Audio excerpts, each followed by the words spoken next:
let's get started with physics. All right, so we're off now to our second chapter,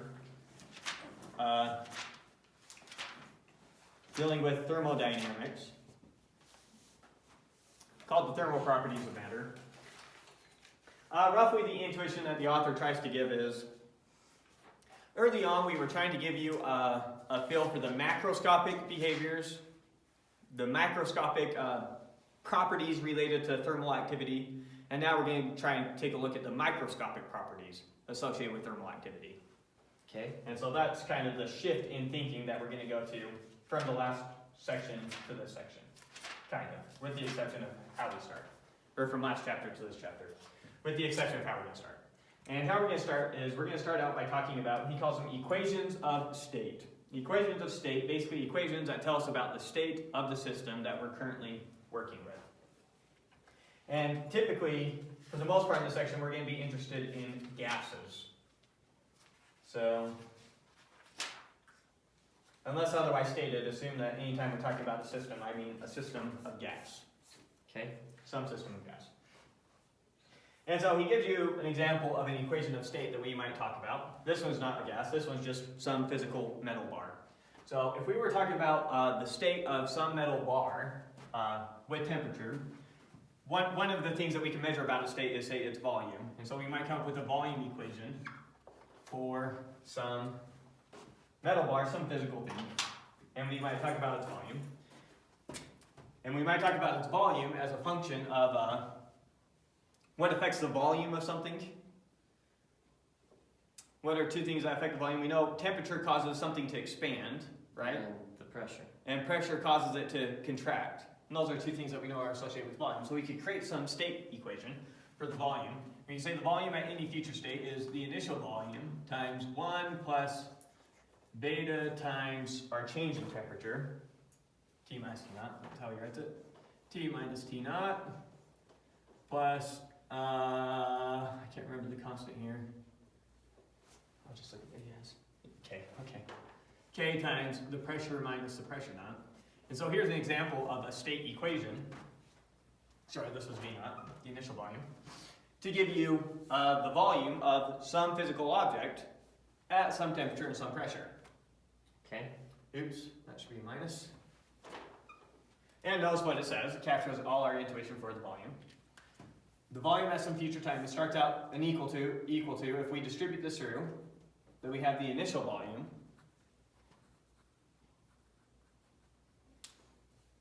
Right? Yes. And then V naught, when we distribute the V naught to that, so we have beta times V naught times delta T. Remember what that gives us? Our change in volume due to temperature. Due to temperature? Yeah, that's one of our equations that we talked about yesterday. Mm-hmm. What about your length one? Delta with V alpha is equal to that. Well, we were talking about something that's specifically a volume here. Oh. And last time we covered how alpha is related to beta. Yes. Right? Yeah. So when we distribute that to that, that gives us our change in volume due to temperature. And then from chapter 11, I think it was, or whatever, where we had our bulk modulus. The author used K there, so I guess we called it K there. Then that was your change in volume is equal to negative V naught K times your change in pressure. And why is this change negative? Yeah, why is it negative? Well, think about it. What happens if you have a pressure there? Then it contracts, right? Right. Higher pressure means our volume gets smaller. So if our change in pressure is positive, our change in volume, our volume gets smaller. Over here, if our change in temperature is positive, our volume gets bigger. Okay, that And makes so sense. this is just combining this fact and this fact together into one equation. Okay. Example of a state equation. Okay, so there's one of our equations. Now, I'm going to have to use some numbers over and over again. So, or some letters over and over again. Maybe I'll come right over here since we're going to be doing this all throughout the class. So from here on out, throughout the class, I'm going to use n is equal to number of molecules. I'm going to use little n, which is number of moles. And then you'll also see n sub a, that's Avogadro's number, that's 1 mole. You'll see capital M. This is going to be the atomic mass. And then you'll see M, mass of 1 molecule.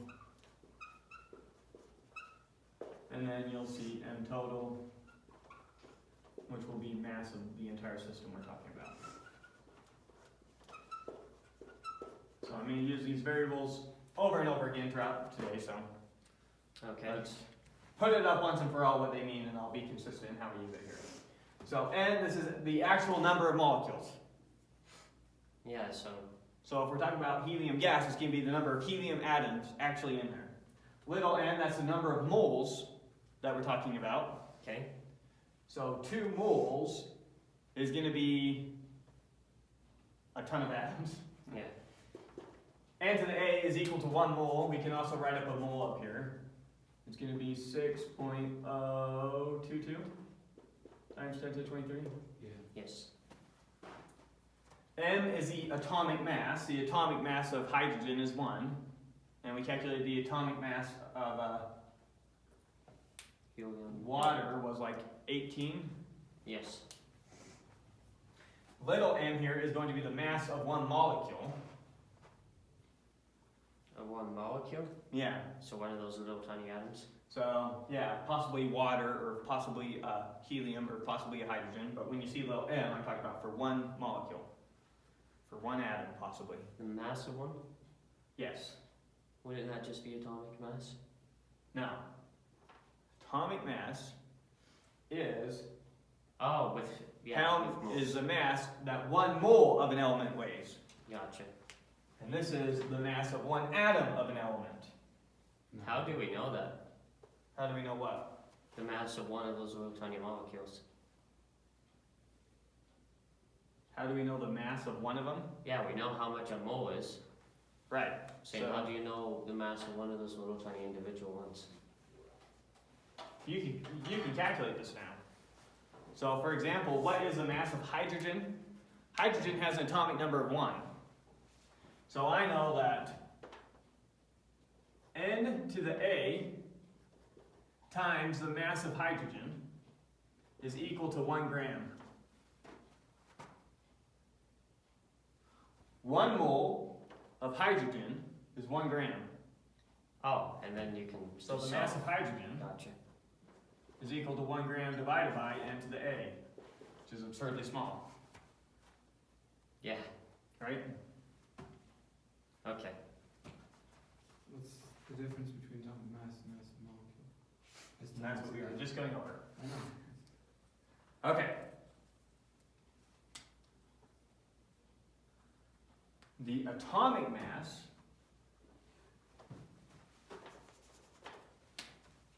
one mole times the actual mass of a hydrogen atom is equal to the atomic mass of a hydrogen atom. So atomic mass is in kilograms. The atomic mass, yeah, we're going to convert it to kilograms every time, but it's typically written in grams. Okay. So remember that we said, what's a mole? A mole is how many hydrogen atoms I need to get 1 gram of hydrogen. Okay. So its atomic mass is 1 gram per mole. That's its atomic mass, 1 gram per mole. Or we roughly just call it atomic mass 1. You look up the atomic mass of hydrogen, it's going to be 1. Okay. Its actual mass of a hydrogen atom is its atomic mass divided by Avogadro's number. That's how you get the mass of an actual hydrogen atom. Okay. Okay. So here's the subscripts that I'm going, or here's the variables that I'm going to be using. And so write down one of our first useful variables here, or a little equation relating these variables. So one of our equations is the total mass in some system is equal to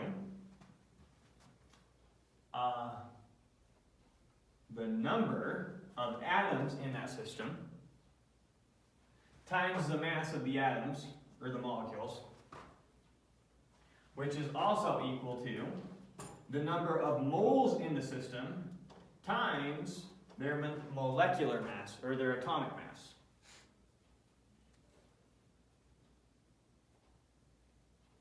Yep. So here's a substitution that we'll often be making for the total mass. Both of those. Both those make sense? Yeah. Okay. And then so in deriving this equation, I'm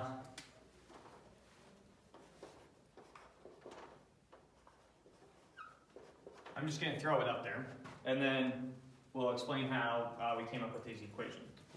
Here's the things that we kind of noticed.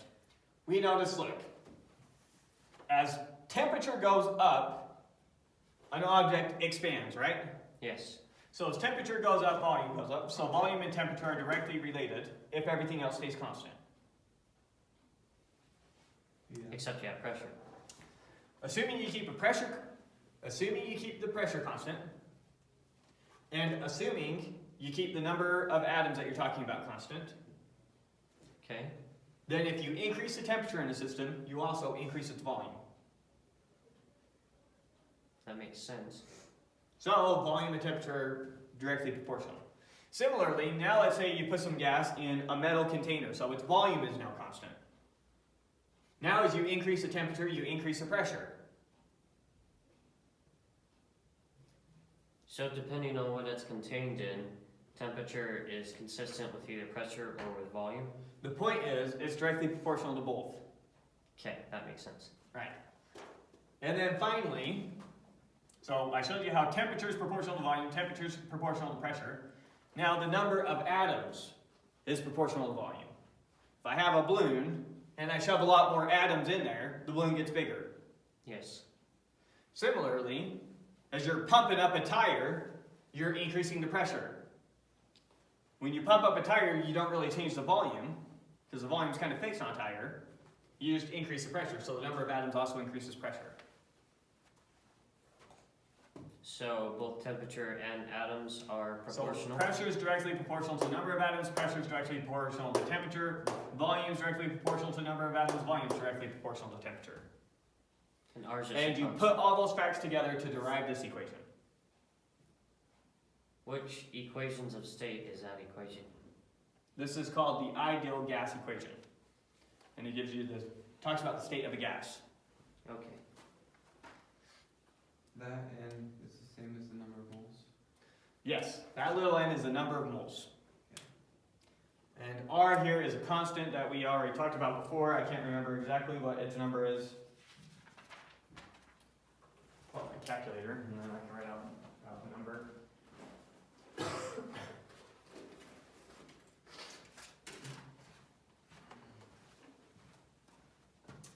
So R is 8.31446. So R is equal to 8.31446. Times what? That's it. That's just it. It's not to any exponent, any power. That's why it's a nice number. A nice constant to have there. Is it going to be like gravity where we just need to do like 8.3? Do we always need to do that much? That's exactly what R is. The same way that G is 9.81. Little g was 9.81. R is 8.31446. Okay? Okay, so this is one way that we can rewrite this equation. Another way I can rewrite the exact same equation is PV is equal to, RV or PV? I said P, but I wrote R for some reason. PV is equal to, let's see, the other way that we're going to write this over and over again. show you how we're going to do it. nRT is equal to, I can rewrite N as M total over big M? yeah, is that the way that we're going to write this over and over again?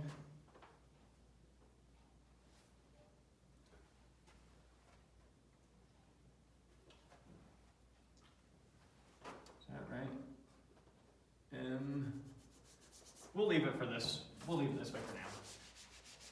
I'm not sure what substitution we're going to make yet, but we're going to, using the facts over here, also rewrite this a different way with a different N and a different R there. So according to this, N is the number of moles, not the number of molecules, right? N is the number of moles, not the number of molecules. Oh, thank you. You just made me realize. So N is the number of moles, not the number of molecules.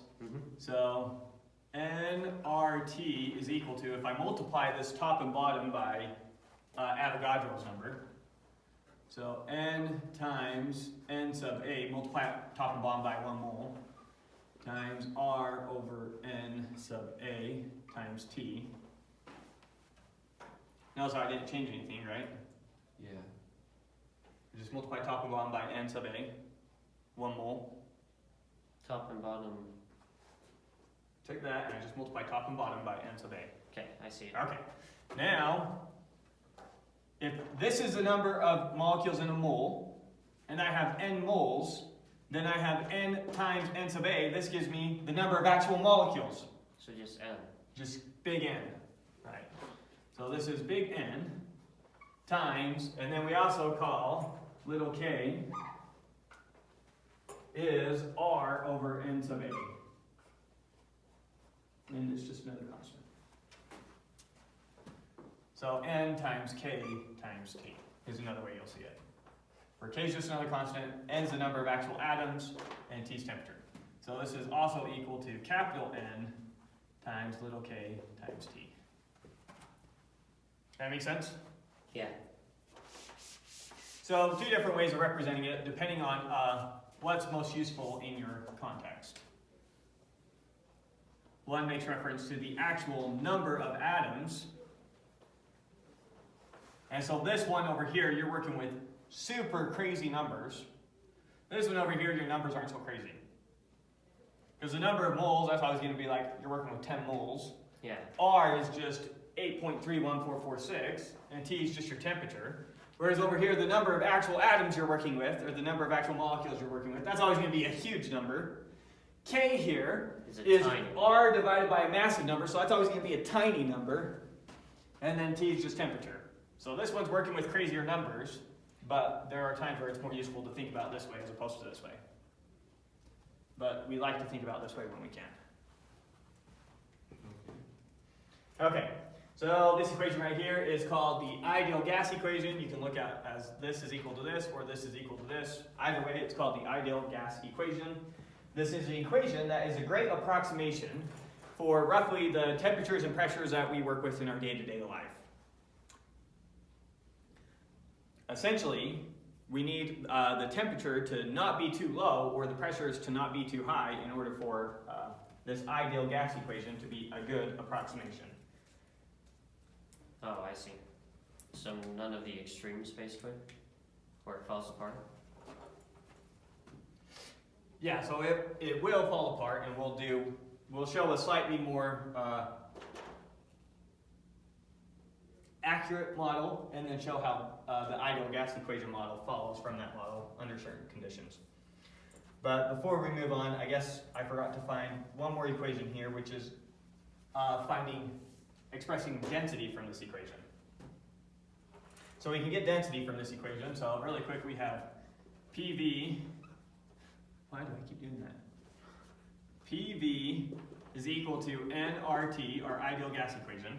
Now making the substitution that you said before, little n is your total mass divided by your molecular mass, right? Mm-hmm. So I can also say that this is equal to m total divided by our molecular mass times R times T. You with me? Now, I'm going to move, let's see, I'm going to move everything but my total mass over here, and I'm going to move my volume over here. So I'm going to write my total mass divided by my volume, because I move the volume over here.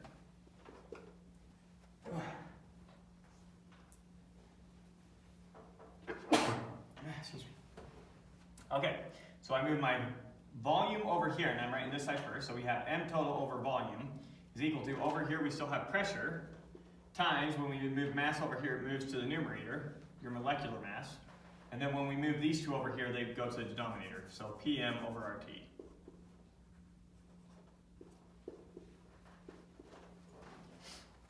You follow that?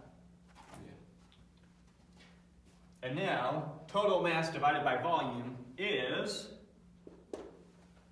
Total mass divided by volume? density, rho. So from our ideal gas equation, we get that rho is equal to your pressure times your molecular mass divided by R times your temperature. Okay. Okay, let's make that appeal to our intuition really quick. So if I increase the pressure, on my gas, does the density of the gas go up or down? Goes up. Goes up, which this says. Pressure goes up, density goes up. Okay, if I replace all my atoms with bigger atoms, does my density go up or down? It should go up. It goes up. So as molecular mass goes up, pressure goes up, or density goes up. As I increase the temperature, does my density go up or down? Down, because it expands. Right. You increase the temperature, causes it to expand, which makes your density go down. I see. And then R is just constant. Okay, there's our equation for rho. Simple fallout from this equation, PV is equal to nRT. Okay. Simple fallout from this equation. If the number of atoms you are working with stays constant, then we can think about this as PV over T is equal to N times R, which is a constant. So your pressure times your volume divided by your temperature always has to stay the same thing. No matter how you change your pressure, volume, and temperature, they have to equal this constant if you're not changing the number of atoms in there. Yes. That make sense? Okay. So what that means is your pressure at one time times your volume at one time times your temperature at one time is always equal to your pressure at another time times your volume at another time times your temperature at another time. Can't you just write it as P1 over T1 is equal to P2 over T2? Well, that's an even simpler version of this. So you're saying, what if we also kept the volumes constant? Oh, I see. Then ignore the volume there, and P1 over T1 is equal to P2 over T2. Or you could have said, what about if we would have kept the temperature constant too? Okay, then you have that. Or what if we would have kept the pressure constant too? Okay, then you have that. So you get it all from just this equation. Yeah. Yeah, we're not going to use a chemistry filler where we list out all 5 of them and pretend they're all new equations. All right. So that's the ideal gas equation. Now we'll move on to the van der Waals equation. Van der Waals. Yeah, the van der Waals equation, it's the ideal gas equation, but it's a little bit more realistic. So the van der Waals equation is, we're not going to derive it, we're just going to give it to you. Pressure plus A times your number of atoms squared divided by V squared times V minus N times B is equal to nRT. So first off, it's a better model than the ideal gas equation. So it almost says the same thing as the ideal gas equation, just takes other things into consideration. Yeah, what are your A's and B's? Yeah, so we'll make sense of that for a second, but let's see how it's almost the exact same thing. So the right-hand side's identical, right? Yep. Here we have pressure plus some adjustment to the pressure. Intuitively, this adjustment to the pressure accounts for when the atoms stick to the side of whatever container you're talking about. Because typically it's not really the case that an atom just bounces directly off a wall. It kind of sticks a little bit, then gets knocked off. It does? Yeah, Okay. it can, depending on what the material is. Water, for example, sticks to stuff. You know, it's like all the time, Oh. stick your finger in water. Oh, it stays there, it doesn't just bounce off. So this accounts for the sticking effect that atoms typically have. And then this loosely accounts for the amount of volume occupied by the atoms.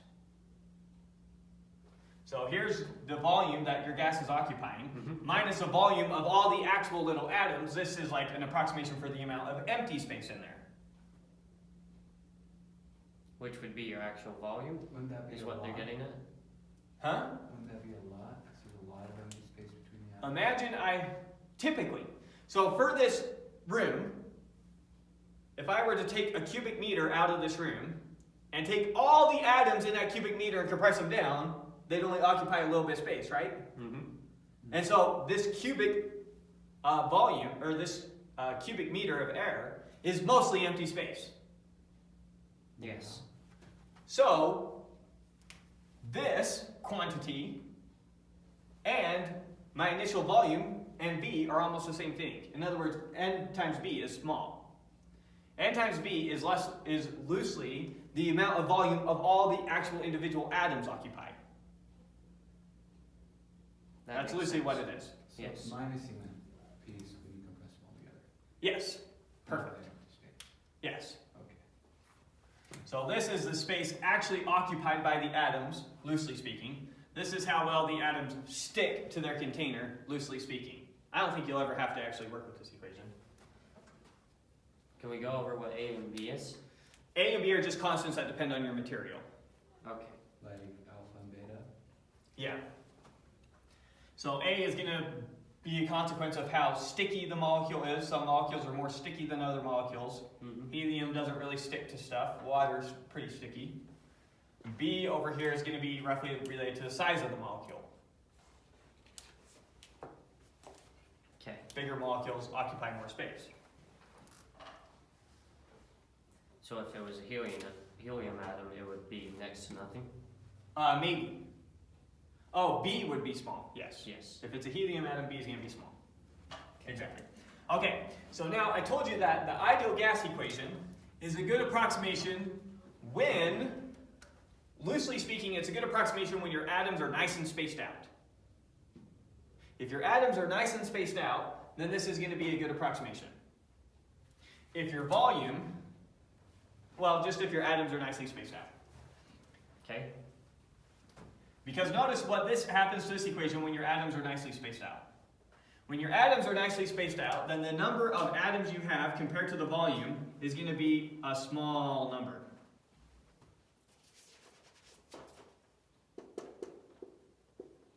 Right?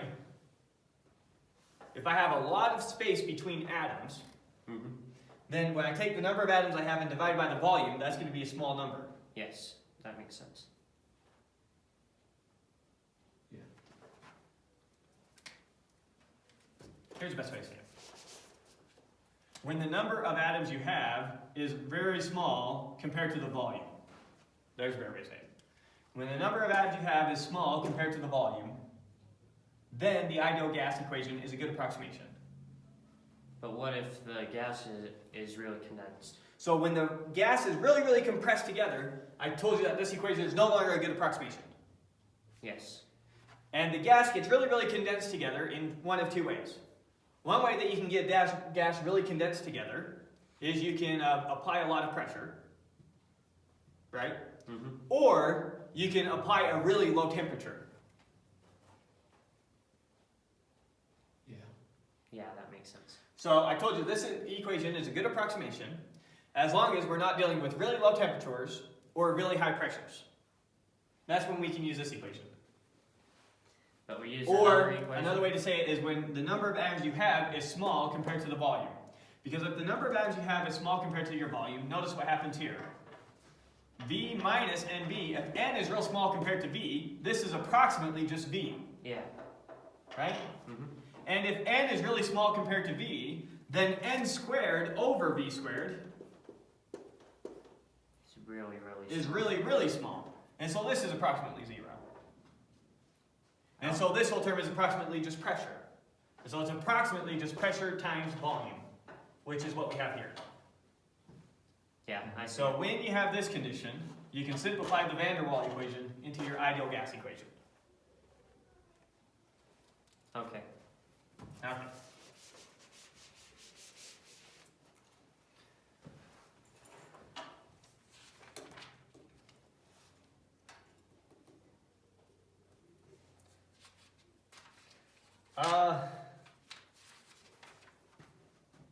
Should we bother with that now, or should we kind of put it off for a bit?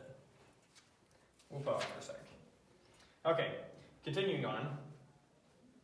Okay, so next they introduce Avogadro's number. We've already introduced that. We introduced it last section. Not sure why they're waiting this long to introduce it. And they give you the exact precise definition of Avogadro's number. I do not give you the exact precise definition. Here's the exact precise definition. 1 mole is the amount of substance that contains as many elementary entities as there are atoms in 0.012 kilograms of carbon-12. So if we look at carbon-12, its atomic weight is exactly 12. Yes. So 1 mole, by definition, is how many carbon-12's atoms I need to get exactly 12 grams, or 0.012 kilograms. That makes sense. So it's all based off carbon-12? Yes, because that's a consistent isotope. Yeah. Because hydrogen typically looks like this, but sometimes, occasionally, very occasionally, it looks like this. So it looks like this 99% of the time, 1% of the time it looks like this, and so it's not a good atom to use to get Avogadro's number. But that is consistent 100% of the time. This one works 100% of the time, because carbon-12 has exactly 6 protons and exactly 6 neutrons. That's right. Yes. So that's why carbon-12. But same basic idea. How many hydrogen atoms you need to get 1 gram of hydrogen? Avogadro's number. Okay. Not sure if we've written this exact number up there yet. This exact equation. So they give us our equation for molar mass now, or atomic mass, I mean. Atomic mass is equal to the number of atoms you have times the mass of the actual atom. Not the number, Avogadro's number. Yeah, you gave it to us already. Well, I don't see it written there, is what I meant. When you say I see. molecule, that means an atom. Potentially, an atom or some atoms hooked together. Water is a molecule. It's not an atom, because it's 2 hydrogens and an oxygen hooked together. But you would count it as... An atom is a molecule. A molecule isn't necessarily an atom. Okay. Make sense? Mm-hmm. Okay. So yeah, a lot of times we're just talking about atoms, but when we could also be talking about like water. Okay. So there's that. All right. So let's go back now and start doing some example problems before we move on to the next section. Okay. Which is Kinetic Theory. All right. So we'll go back to 18.1. The first example.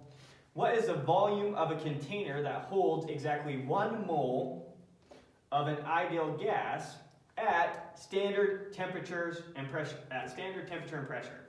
So maybe we need to make a quick note of that. So there's a notion of at STP, which means standard temperature and pressure. What's standard temperature and pressure? That is when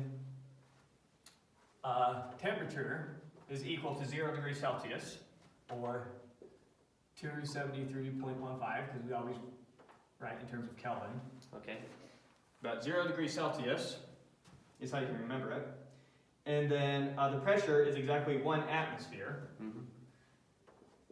1 atmosphere, but converted to pascals, that's 1.013 times 10 to the 5 pascals. So that's standard temperature and pressure. Okay, And we are looking at 1 mole. So, and we've got N is equal to 1. Because N is our number of moles, right? Yes. And our job was to find the volume. So I know, and it told us how it was an ideal gas, so we have pressure times volume is equal to nRT. We're looking for the volume, so volume is equal to nRT over pressure. Plug everything into your calculator. Yeah, straightforward. So do one time plugging into our calculator to make sure we don't have any numbers screwed up. So we have 1 times R, which I stored in my calculator, but we have it right there, times T, our temperature is 273.15. Important note, you can never use this equation if you put your temperature in Celsius. So it has to be in Kelvin. It has to be in kelvins, because otherwise, think about if you did it in Celsius, then we're saying at 0 degrees Celsius, your pressure will always be 0. Which isn't the case. No, that's not the case. Okay. Your pressure is 0 at absolute 0. Yeah, that's right. Which isn't technically true, but for the cases of this class, is true. True enough. Okay. Oh, we were plugging in. Forgot what I was doing. So what do I have written here? I have 1 for our number of moles times R times T, and we need to divide it by the pressure, which is 1.013 times 10 to the 5. And we get 0.0224.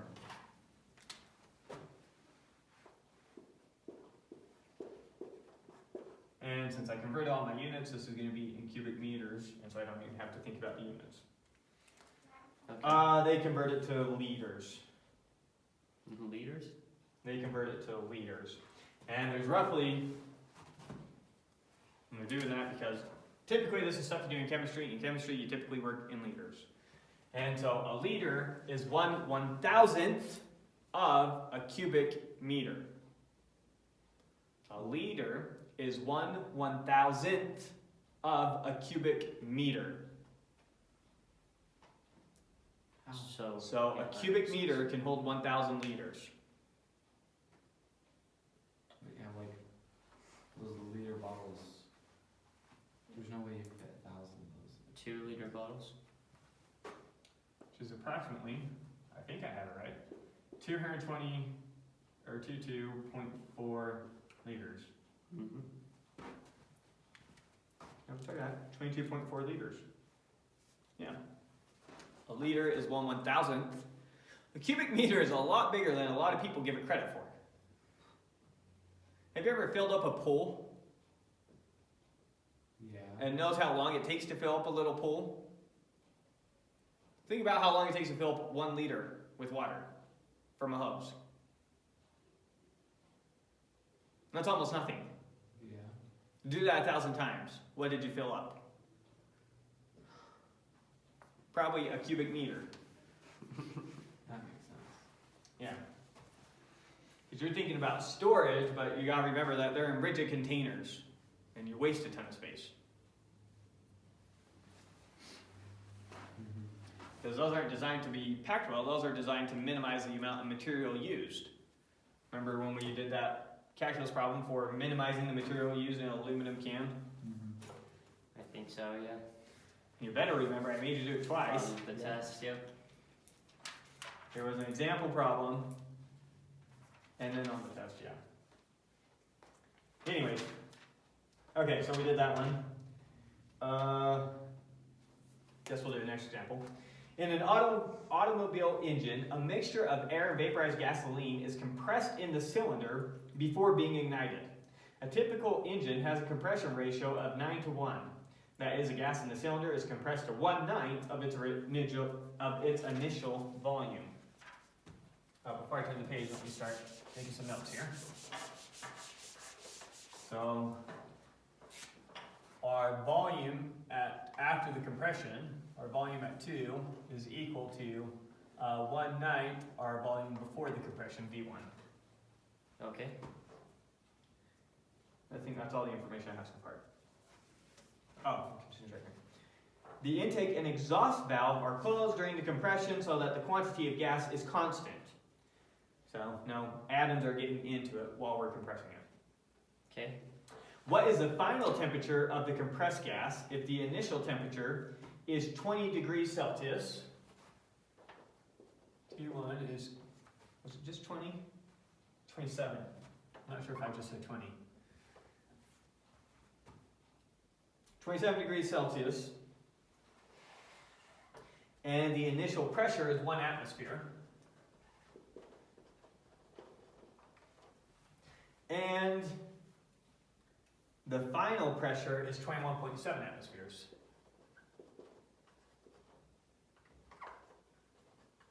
Oh wow. That pressure really increased.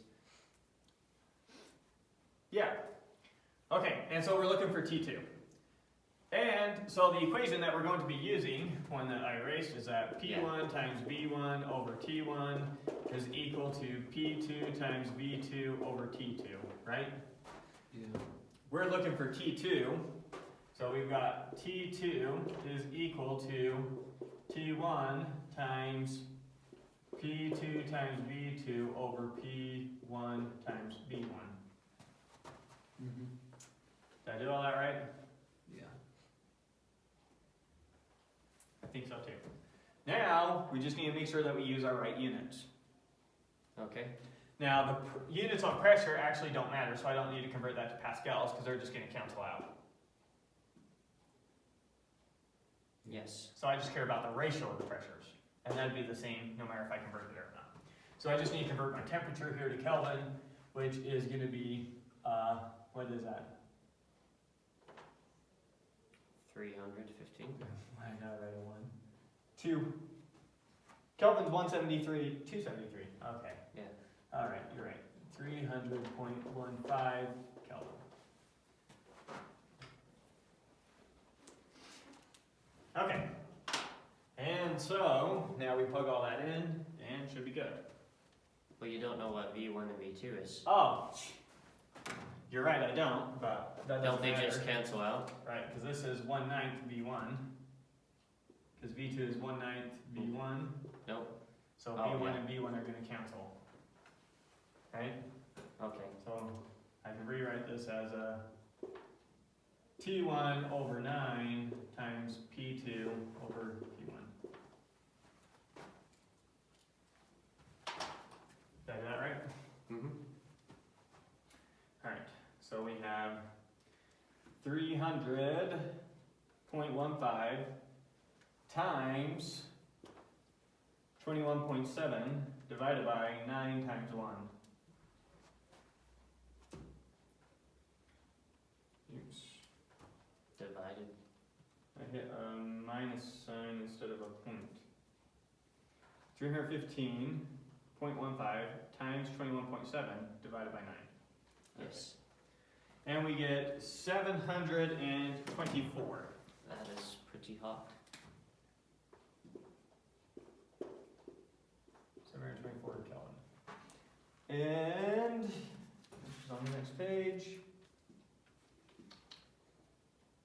723. We said 724.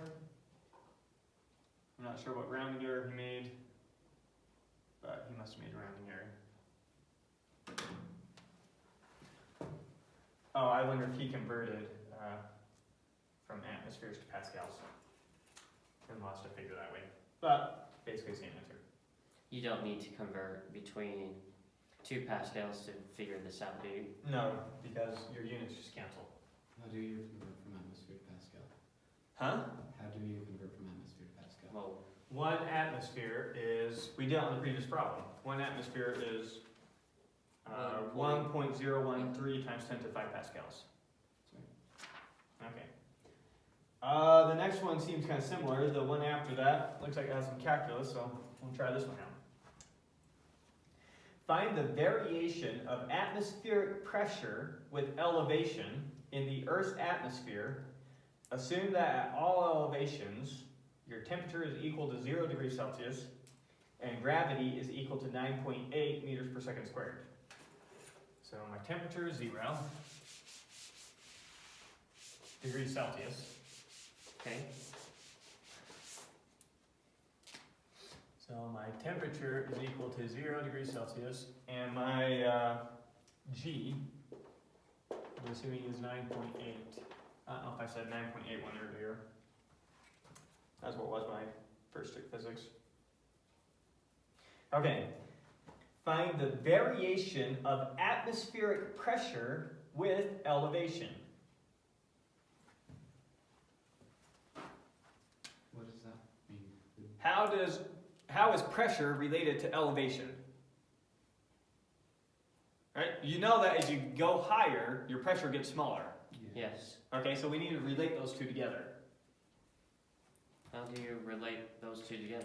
Well, we got to go back to elevation, going back to when we were thinking about going up in a fluid and down in a fluid, because we're thinking about the Earth's atmosphere as a fluid now. So we're going back to fluid mechanics. And I see.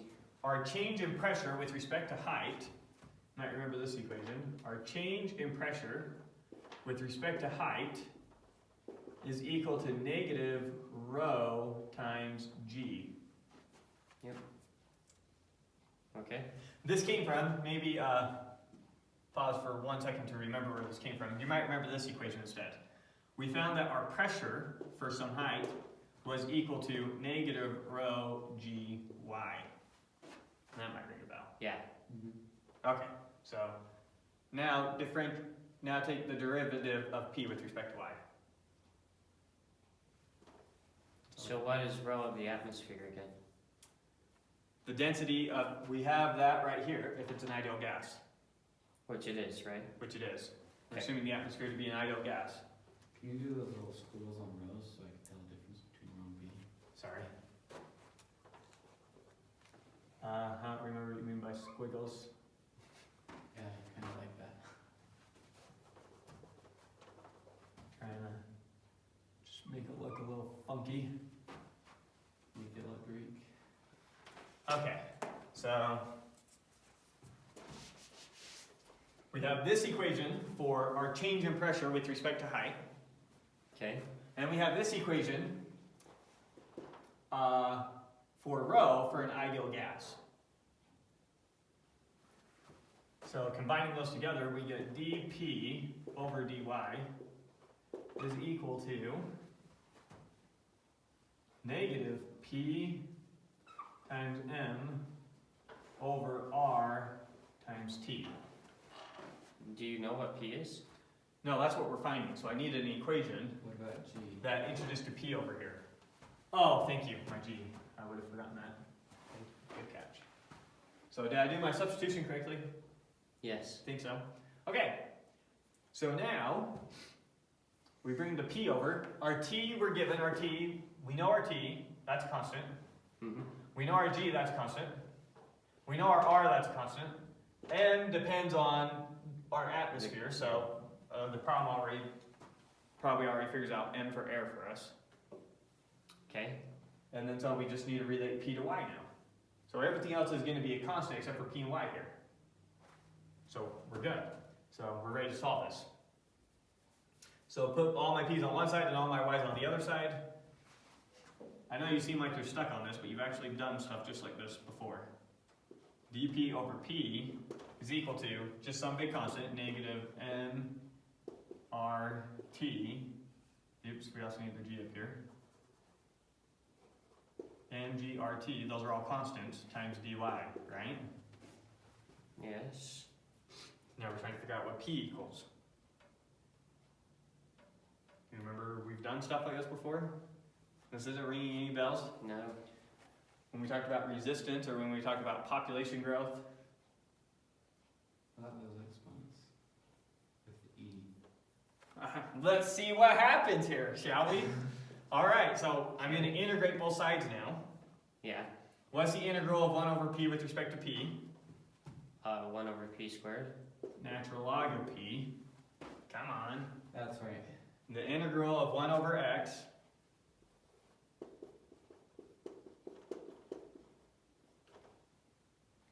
plus constant, Yeah.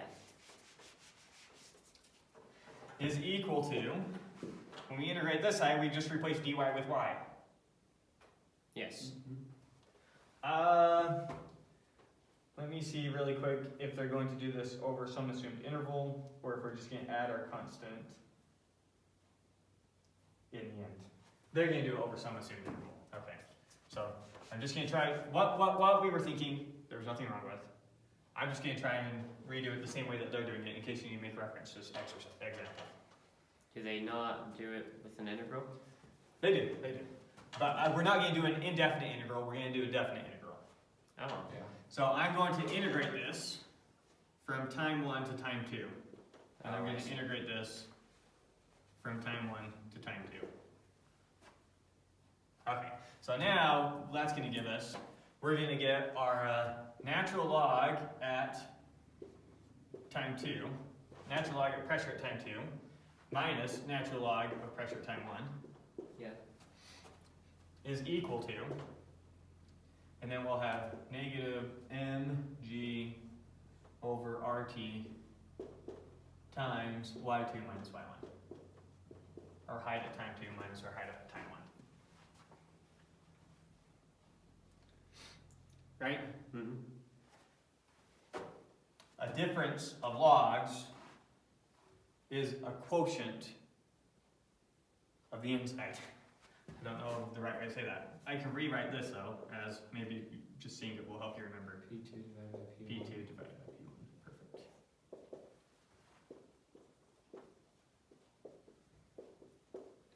I'm just going to start putting delta y here. You okay with that? Yeah. Okay, so now we're actually going to want pressure now. in terms of, We have to do it to the E. let me see. Yeah, why are we doing But 2 you to still 1 have instead of 1 to 1? P2 over P1. Oh well. So, anyways, Right? then from here we do both sides to the e. E to the power of this, e to the power of this. Yes. Okay, so then we get P2 over P1 is equal to e to the negative. I'm just going to replace all this with a capital A and go back to the bottom. Okay. Capital A times delta y. Right? Yes. And so then we get P2 is equal to P1 times e to the negative a times delta y. Or if we change our subscripts, this is our initial, this is our final. Another way we can write that is P is equal to P naught times e to the, now we'll plug everything back in, so this is our final run through, of mg over rt times y minus y naught. Was this an example problem or proof? It's an example problem. Our job was to come up with this equation. If we pick our system so that y naught starts out at 0, Okay. so we start from the surface of the earth for 0, Mm-hmm. then we can just replace all that with a y, where y is just your height above the earth. And so this gives you your pressure at any given height. But Think. what if your pressure was 0 and you chose it to be 0? No, P naught has to be the pressure at y naught equal to 0. So now P naught is going to be 1 atmosphere. Oh. Oh, that makes sense. Okay, so there's our equation. And you could go plug in all the numbers now, who cares? Right? You could come up with a constant for that. If g is constant, replace m with, you'd have to look it up for error, and then r and t, and then you run. Yeah. Well, what was your y? Oh, That's the point of this function. Now this function gives me the pressure at any height. Oh, so they weren't That's the looking for point. a specific height. Now, Oh, I see. we're supposed to find the variations of atmospheric pressure with elevation in the Earth's atmosphere. Okay. Okay. That was an interesting example.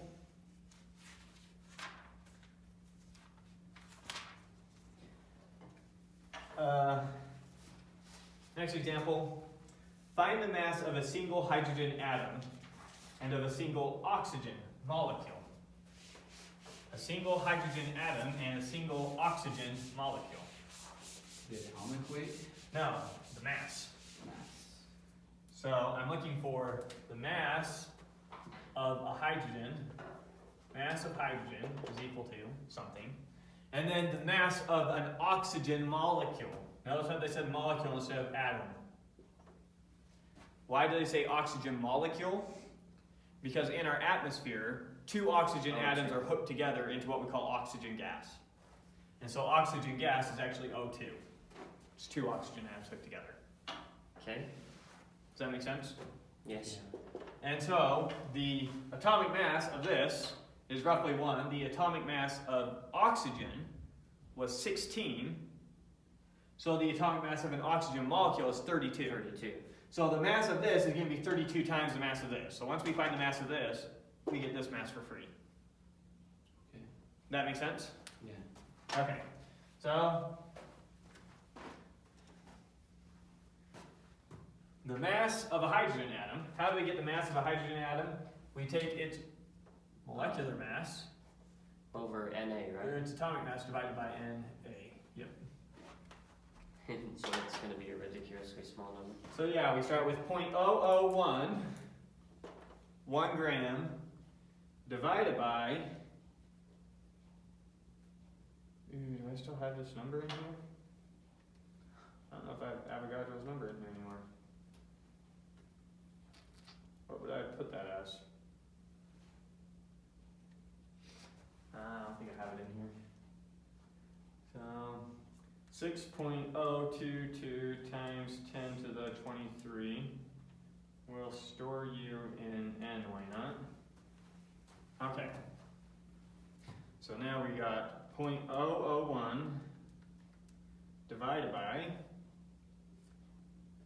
N is equal to 1.66 times 10 to the negative 27.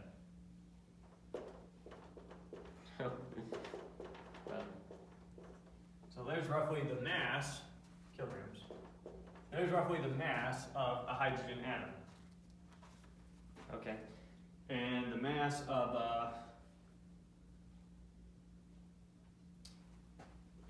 Just 32 times oxygen that, molecule is right? going to be that times 32, which is going to be 5.31 times 10 to minus 26.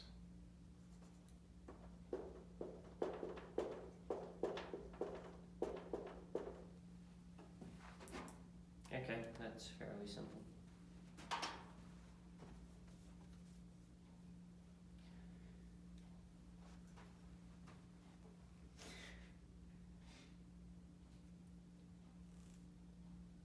Okay, they wrote 1.674, so they did 3 significant figures, or 4 significant figures, we only did 3, times 10 to the minus 24, but then they did grams for some reason. And then on the next one, they did 53.1 times 10 to the minus 24 grams. 53.1 instead of 5.31. That makes no sense. And then we did 3 significant figures on that one. Okay. But we got essentially the right answers. Yeah. Okay, now kinematic theory.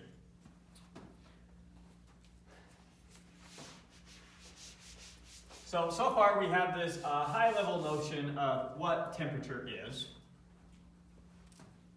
Okay. Temperature, it's how hot or cold something feels. But on a very, very small scale, what is temperature? It's how fast the atoms are moving. It's how fast the atoms are moving, and that's what we call kinetic theory. We're going to show that temperature is actually somehow like a high-level measure of the average kinetic energy of the gas. Okay. And that's what we're going to derive with kinetic theory. Okay. I'm going to do a derivation a bit more simple than the author's derivation of this. It's going to prove the same thing. The author's is better, fuller, but it also takes longer, and I'm not sure the payoff's worth it. So I'm going to do a more simplified version of what he does. Because I think it gives you the right idea without getting lost in the math. And I'll explain to you the big simplification we make that the author doesn't make. But so what we're going to look at is some cube, I'm going to take some random cube of gas. And we're going to imagine that this, it's like I put gas into a perfectly cubic balloon. And the balloon's a perfect expand cube. and contract? Sure. Okay. But it's in equilibrium, so it's not expanding or contracting. Yes. Okay. But perfectly cubical. And so has side lengths L, L, and L. With me? Mm-hmm. Now, the atoms in here are sitting here bouncing around inside of the sink. Okay. Okay? I'm going to calculate, which is creating a pressure. The fact that the atoms are moving ultimately produces a pressure against the sides of the container, right? And so that's what I'm going to start by calculating. I want to calculate the pressure on this face right here from the atoms in here. I'm going to come up with an expression representing that pressure. You can calculate the pressure of just the face of something? How does that work? Well, the pressure on this face is going to be the same as the pressure on this face, on this face, on this face, on this face. Because it's all consistent? Yeah. So if we find the pressure on one face, we found the pressure of the gas. On the entire cube. Yeah, but don't you find the pressure of the entire thing inside? And kind of lost how you can calculate it on just one face. What is pressure? What is ultimately creating the pressure that we measure? What's ultimately happening is a ton of atoms keep hitting against the side of this thing. Yes. And it's creating that pressure. So I'm going to calculate that pressure from the fact that the atoms are hitting against the side of the sink. So it's I'm going to look at this on a very microscopic level now and see what the individual atoms are actually doing and see how that's producing a pressure. So it's like how fast and hard these atoms are hitting this side of this? Yeah, kind of. Okay, that makes sense. Okay, now here is the big, so first off, I'm going to draw just a 2D version of this to help us think. So this face right here is now this wall right here. With me? And so we're going to have an atom, and it's going to go and it's going to hit that wall, it's going to bounce off that wall, bounce back, hit this wall, bounce back, hit that wall, bounce back. It's going to bounce back and forth like that. Yes. Okay, here's the way oversimplification that we're going to make. Turns out it doesn't really change anything. I'm going to assume that 1/3 of the momentum inside of here is going in the x direction, 1/3 is going in the y direction, and 1/3 is going in the z direction. You're just going to assume that? Yeah. I'm going to assume, because roughly, it's a good approximation, because roughly 1/3 of the atoms are going to be jiggling side to side, 1/3 is going to be jiggling up and down, 1/3 is going to be jiggling in and out. That makes sense. It's going to be evenly distributed across those three things. That's going to be our assumption. Okay. Right? And so for this face right here, it's only going to get hit by the atoms going back and forth this way, right? Yeah. Yes. The other thing I'm going to assume is that all the atoms are traveling with pretty much the same velocity. Now, that's not true. Some are going to be traveling way faster and some are going to be traveling way slower. But in the aggregate, most of them are going to be traveling pretty close to the same velocity. Gotcha. And so those are going to be our two big assumptions. So would that mean the pressure of that one face is 1/3? 1/3 what? The total pressure of the whole cube? Oh, no. The pressure on this face is the pressure of the whole cube. If I calculate the pressure in one place, it's pressure everywhere. What that means is only 1/3 of the atoms in here are colliding against this face. Okay. So that's where the 1/3 is going to come in. But so let's think about for one little atom.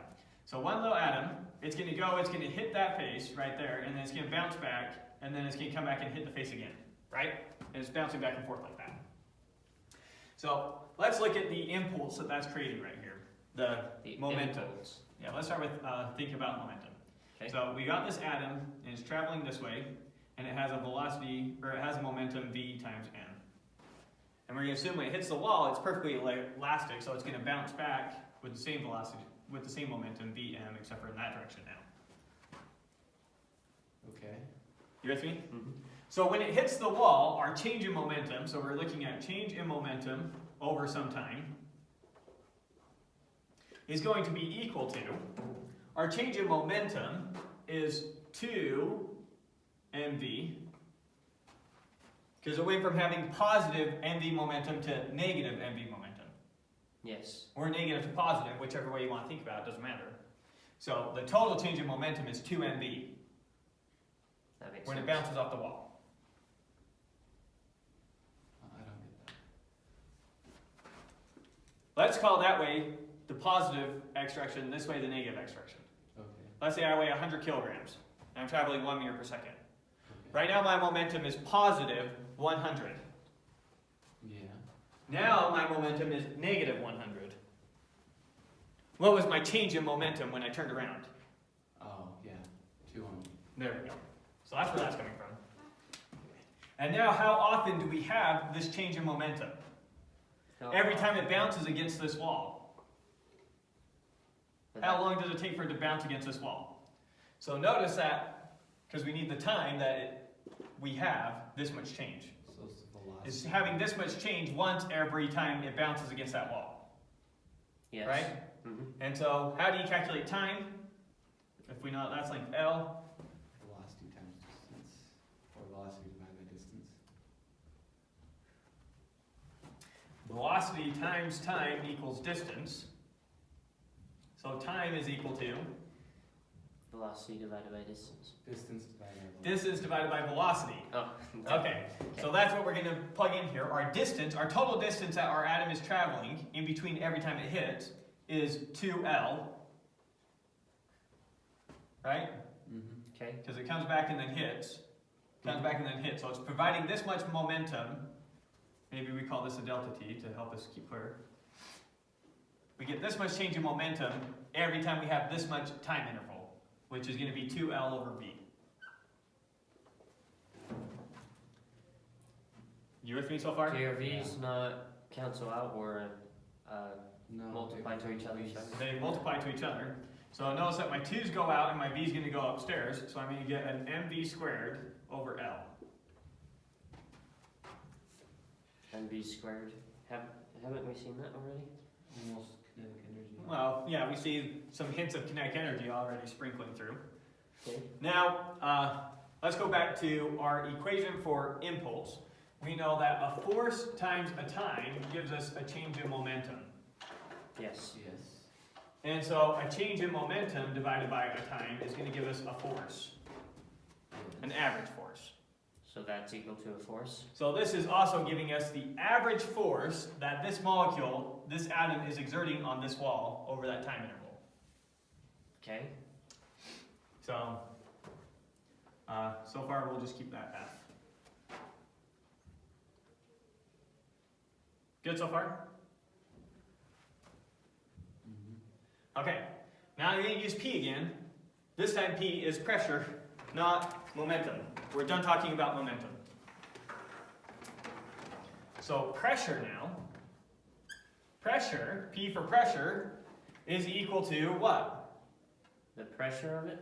Yeah, pressure is, sorry, let's come back and talk about this one more time. This is the force due to one atom, right? Yeah. So this is the force of atom, of one atom, right? Okay. So what is the total force now? So we'll say F net on this wall. If this is the force from one atom, Times that by 1. Then times your number of molecules. yeah, times it by the number of molecules hitting against the wall, which is going to be however number of molecules we have divided by 3, Yes. Okay, I see that. times F of a single atom, which is also equal to N over 3 times mv squared over L. Okay. So this is the total force pushing on this side of the container now, right? And that's the total force pushing on every side of the container? It's an identical picture for every side of the container, but I'm just focusing on one side for a second. So that's the total force pushing on this side of the container, this face of the container. Mm-hmm. And so pressure now is equal to force over area. And this is going to be our net force, Okay. which is going to be equal to, create our substitutions. So our net force is now N over 3 times mv squared over L. And then area is what? L times L. L squared. So So What are the that L's makes this a as well? cubed. oh, I see. That's cubed. we have one L here from our net force, and then we have two L's here. Put them all together. Why does that make? There's L cubed. L times L Why times is L. our area affecting that? Okay. There's an equal sign. Here was just writing F net. Oh, yeah. And now we need to multiply it. We need to divide by the area, or multiply by 1 over the reciprocal area. Yeah. Okay. Good with that? Mm-hmm. So now, we have n over 3 times mv squared. Let me write these v's different, because these are velocities. mv squared over length times length times length is volume. Oh. Yeah. You follow that? Mm-hmm. Okay, so now I'm going to move the volume to this side of the equation and find out what pressure times volume equals. Shouldn't you end up with that equation in the top? No, but we'll use that equation at the top. So pressure times volume is equal to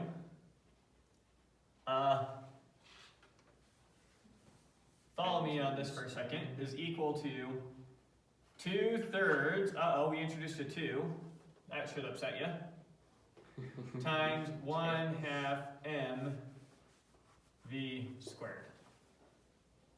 So notice that I multiply top and bottom by 2. Okay.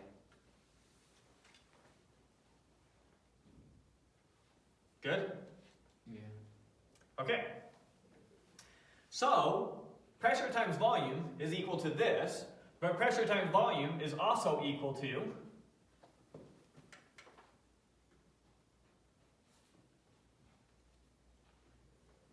pressure times volume is equal to this, but pressure times volume is also equal to this. Okay. So I'm going to put an NKT here. Okay, I'm with you. So the ends go out, and we finally get T is equal to 2 over 3K times 1/2 mv squared.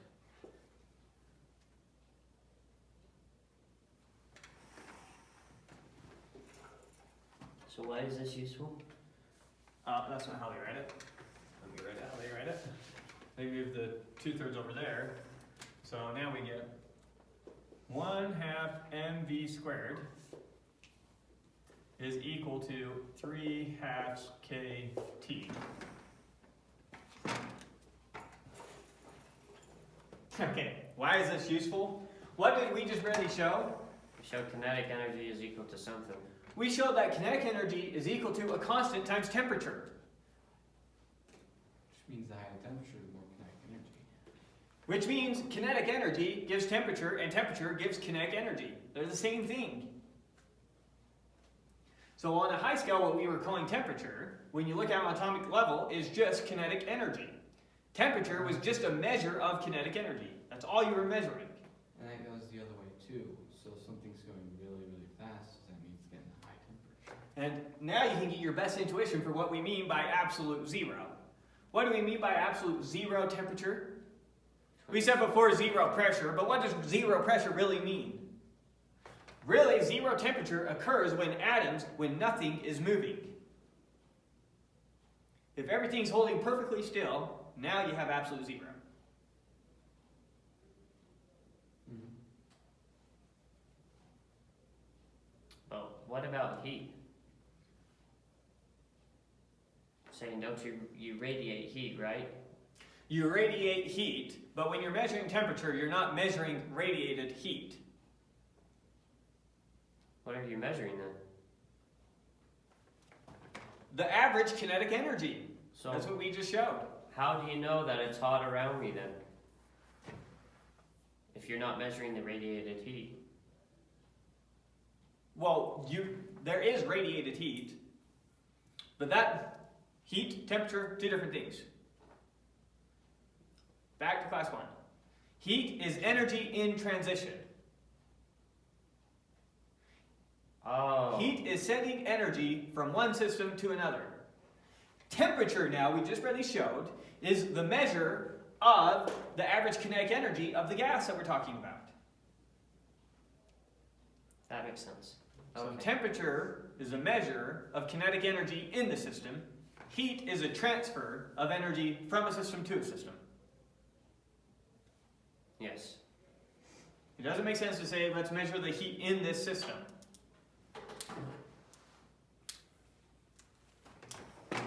Okay, so that is kinetic theory. The notion that fundamentally temperature is measuring how molecules are vibrating. Now, let me make sure I write down all the equations that they gave you here. So here's one of their highlighted equations, which I gave you. Another one of your highlighted equations is, they put it like this: KTR is equal to 3/2 nRT. So let's make sense of that one really quick. First off, when the author writes KTR, he means the total transitional kinetic energy. The total energy in the fact that things are moving. Transitional. Okay. Because you could also have kinetic energy in the fact that they're spinning. That makes sense. Okay, so your total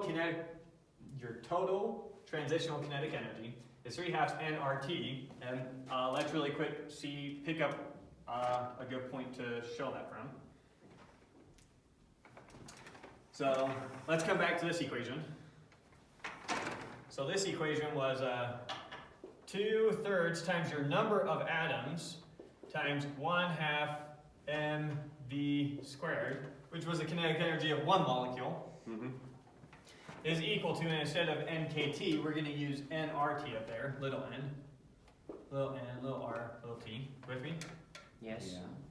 Now, this is the kinetic energy of a single atom. We have this many atoms, or the single molecule. This is a single molecule. And so your total kinetic energy is just a sum of all of them, or this product right here. And that's equal to KTR. So 2/3 KTR, your total kinetical transitional energy is nRT. And then finally move the 3/2 to the other side. And that's where that came from. Does that make sense? So KTR is N times kinetic energy? This is the kinetic energy of one molecule. Yes. I have this many molecules. What's my total kinetic energy? Gotcha. There we go.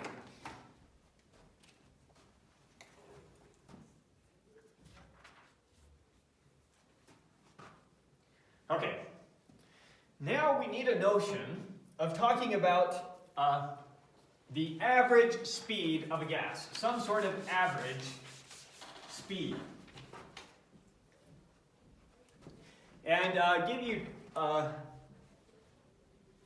typically when we say average, you always think about a sum divided by the number of numbers we added together. Right? That's one type of average. Another type of average, which we call the geometric average, or the geometric mean, is you take the product of two numbers and take their square root. And that's another type of average. So, for example, the average of 4 plus 9, the way that you're used to thinking about that is what?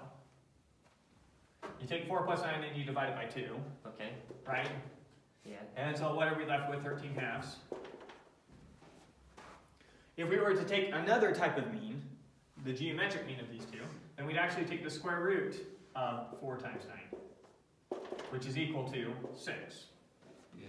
It's a different type of mean. And which mean is useful in which scenario just depends. You're just typically working with scenarios where this is the type of mean that we're after. Those two different means are different though. Yeah, there isn't one type of mean. It's just 90% of the time that people talk about mean now, they typically mean this. Okay.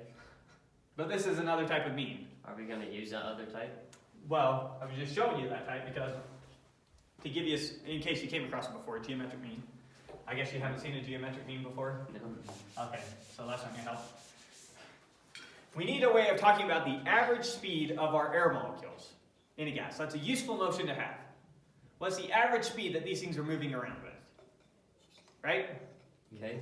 And so you might be tempted to say, first off, let's just add up all their speeds and then divide by how many there are. There's your average speed, right? Yeah. Well, there's a crap ton of them, isn't there?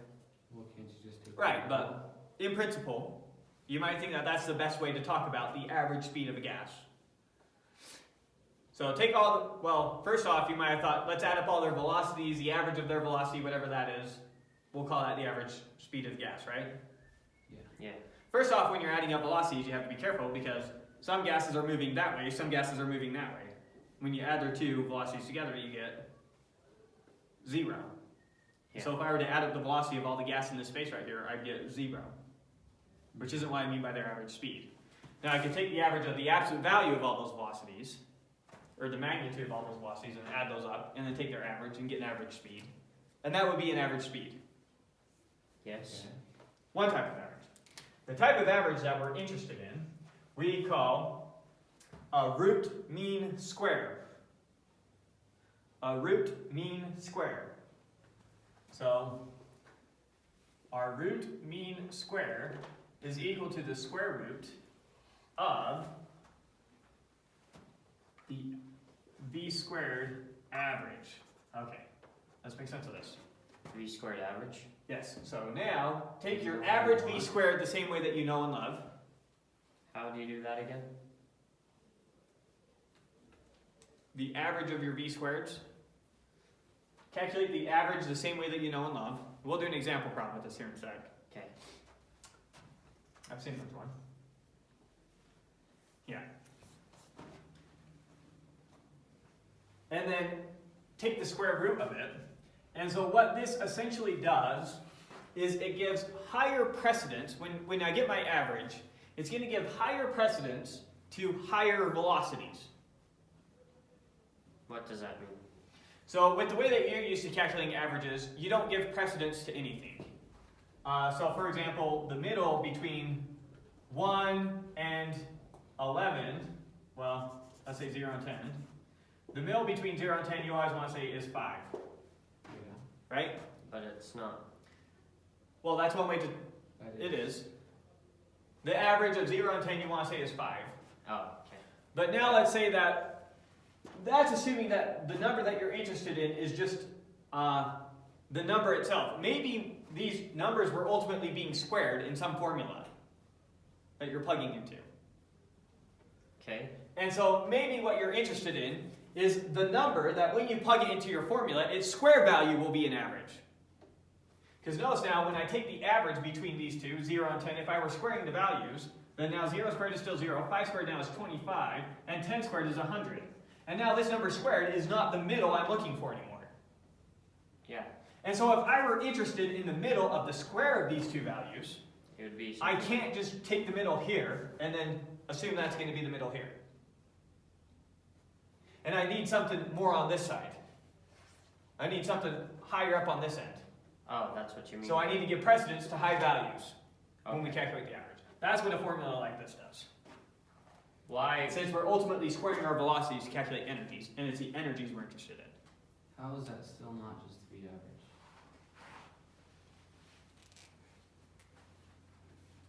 Okay, we'll do an example problem, then come back and say more with this. So, let's do it.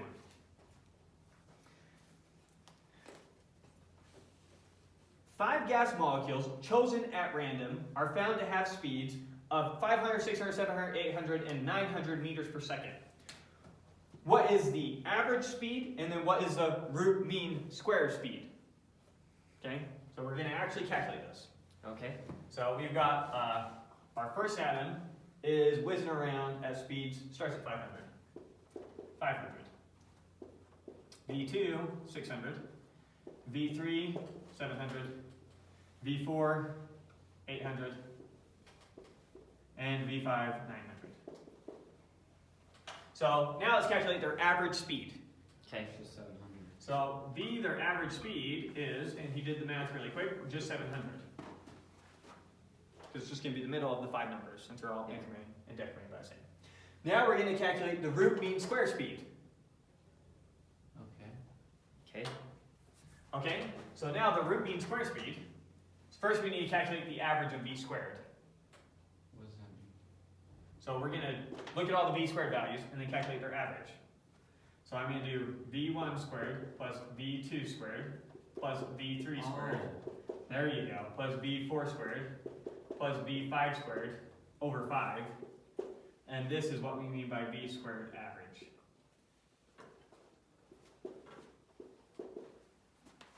The average of their square values, right?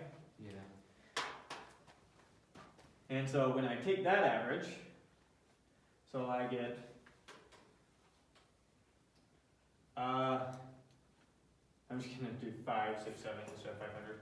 5 squared plus 6 squared plus 7 squared plus 8 squared plus 9 squared is equal to, that divided by 5 is equal to, so this comes out to, so v squared average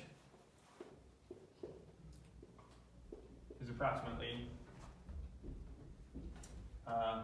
or is exactly 5, 1, and then we need 2 significant figures still. And then you square root that? And now, we take the square root of that,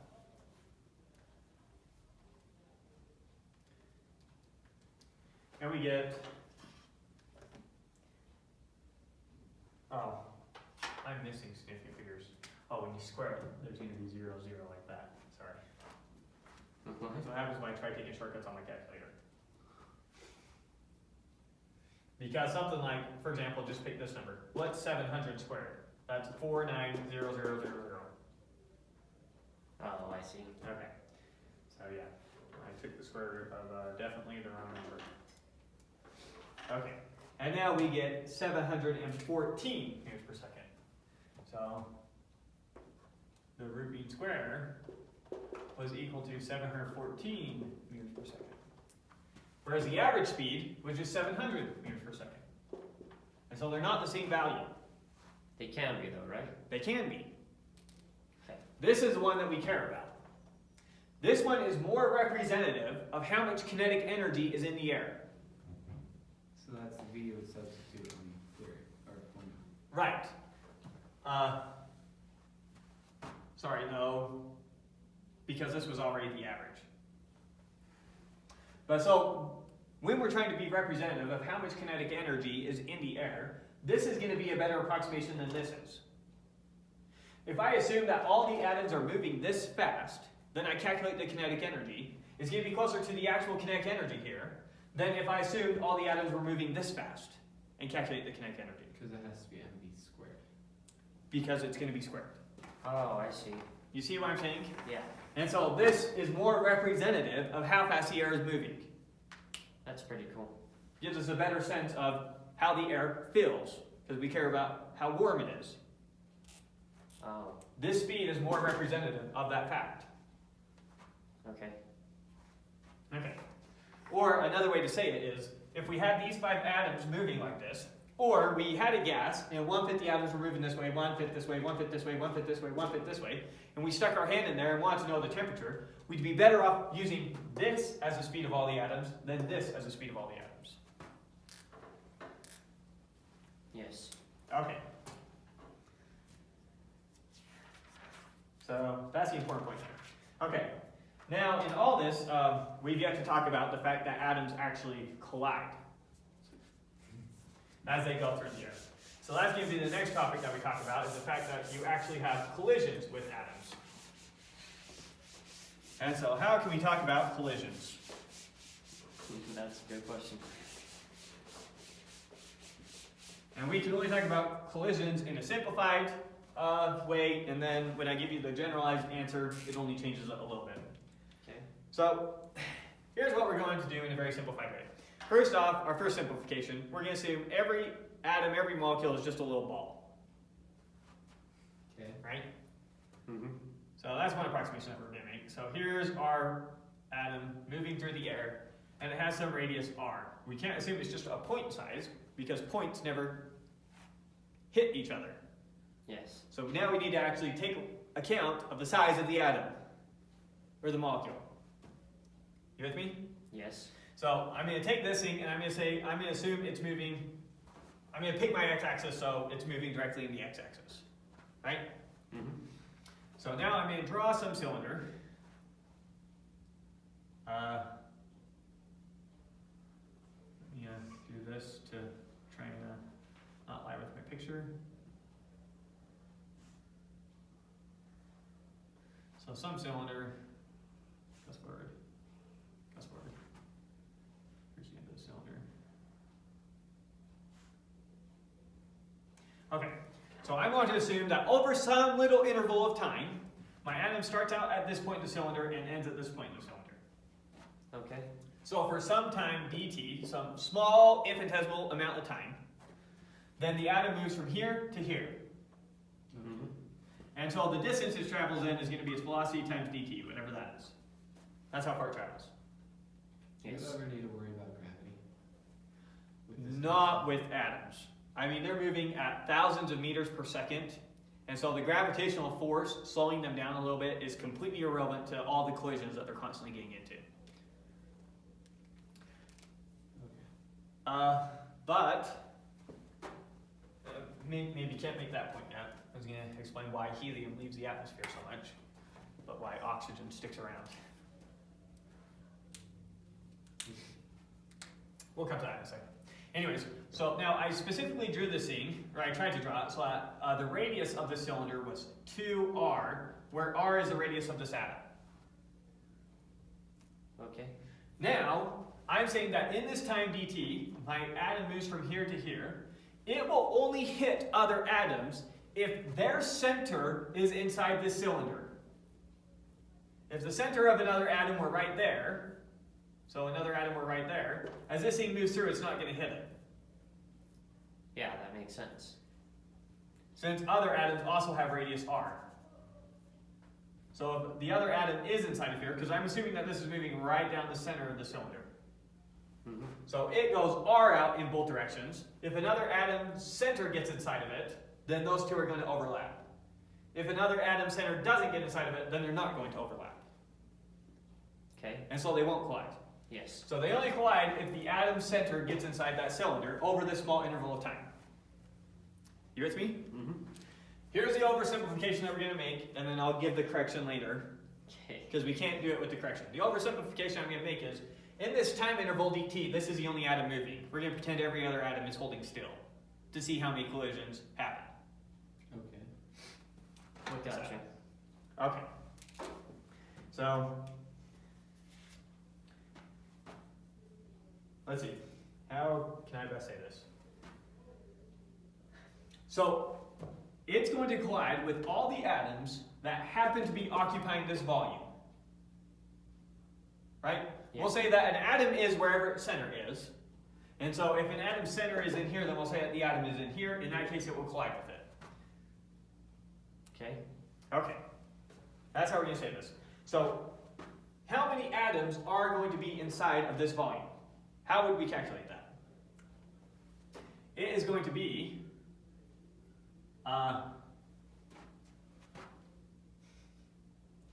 here's the density for all atoms. The number of atoms that there are total divided by the total volume of gas being occupied. Mm-hmm. So this gives us the density of atoms, right? Density of atoms, yeah. Right? Makes sense. So if I want the number of atoms inside this volume of the cylinder, then density times the volume of my cylinder here is going to give me the number of atoms inside of here. Yes. Total number of atoms, total volume, volume of just my cylinder. This is like a density. This is the number of atoms per cubic centimeter or whatever. Okay. And this is the volume of my cylinder, and so it's going to tell me how many atoms are inside of there. You with me? Mm-hmm. Isn't the volume of the cylinder and the volume underneath being the same? No, volume of air is, this is a little cylinder right here in this room. So we have an ideal gas in this room. Pretend all the entrances are sealed so that no gas can escape. And I'm trying to calculate some atom whizzing through the air, how many collisions it's going to make per second. Are you just measuring it for that cylinder? So, yeah, so the way I'm going to do this is I'm going to say, let's just take one atom, and let's just see over a little interval of time dt, how many atoms does it collide with. So I using the volume. So my little cylinder is some random cylinder somewhere inside the whole volume.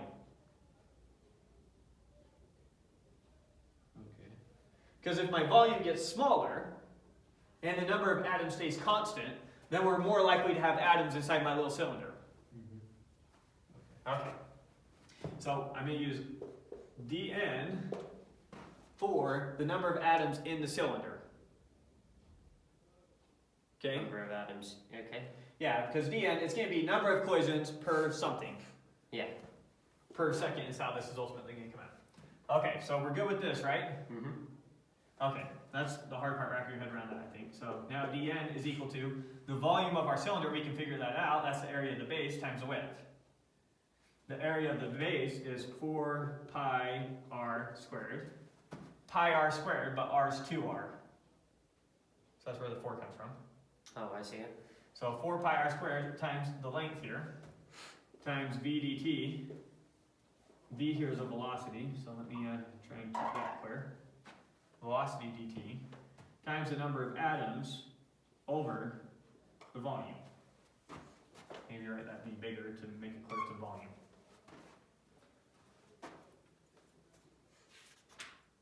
So then you want to move your dt to the other side?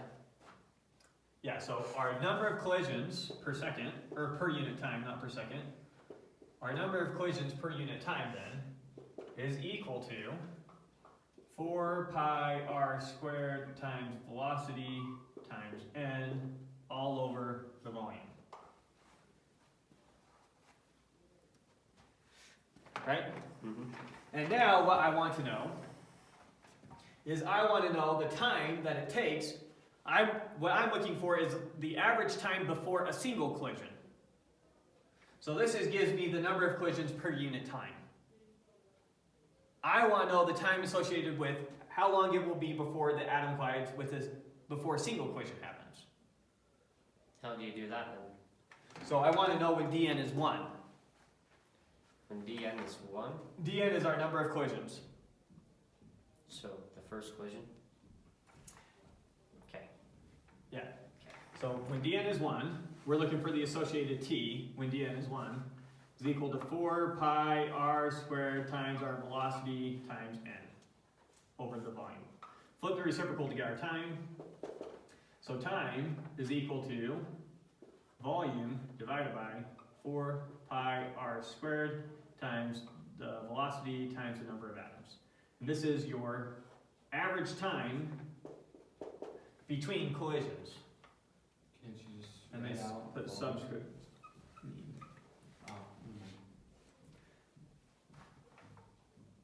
So on average, that's how much time will elapse between two atoms colliding. In average, okay. On average. Now, I told you that we cheated because we assumed that all other atoms were holding still during that small dt there. Yes. And so the actual equation, the only thing it changes is instead of that, it's a 4 square root of 2 pi r squared times v n. Why is that? I can't. There's no way I can make that root 2 make sense to you. So it just does. That's what ends up being the consequence of if you take into account all atoms moving instead of just this atom moving during dt. It's much too complicated to give you the real equation, so we went through a simple version of the equation to give you intuition for how everything's evolving, and then throwing a root 2 in there doesn't change much. Doesn't change much. In terms of the equation you're given, yeah. So you can make sense of most of the variables in there and have it make sense to you. Okay. This is the average time between collisions. We're also interested in the average distance a molecule goes before it collides with something, which we represent with lambda. So the average distance a molecule goes before it collides with something is going to be, how do we get distance? Velocity over time. Velocity times time. Velocity times time. So we just move the velocity over here. Okay. So that's equal to volume over 4 square root of 2 pi r squared times the number of atoms. And we don't need that middle term. Lambda is equal to that. And that's the equation I have to give you. really see the clock now. It's around 11. It's what? Just about 11. Jeez. Shoot. Still have a lot more material to cover. The next concept is just, it's not that difficult. It's just hard to wrap intuition for it. Okay. We've covered most of the hard stuff. You can probably do most of your homework now, so maybe we'll leave this for next time, pick up, finish off this section, and start the next one. Well, we can just finish. yeah, Sorry. we have like an hour. Okay. So now we're going to talk about heat capacity. And we're going to try and make heat capacity make sense on atomic scale. So what intuitively is heat capacity? It's how much heat you have to give to a system to get it to go up by a certain temperature. By a certain temperature. Yes. So, and we represent heat capacity with a C. So roughly it's like how much energy can a system absorb before it's per unit temperature. So something with a high heat capacity, you have to use a lot of heat to get a small raise in temperature. Like water? We won't specifically talk about water because it's such a weird one. And so we're going to be talking about gases in particularly, and making sense of heat capacity of gases and then of solids. So we just skip liquids? We're not going to make liquids make sense. Okay. Liquids are complex. Okay, so heat capacity of gases, and let me write out a table here really quick to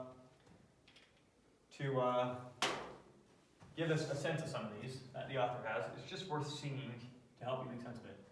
Helium's heat capacity is 12.47. Argon's heat capacity is 12.47.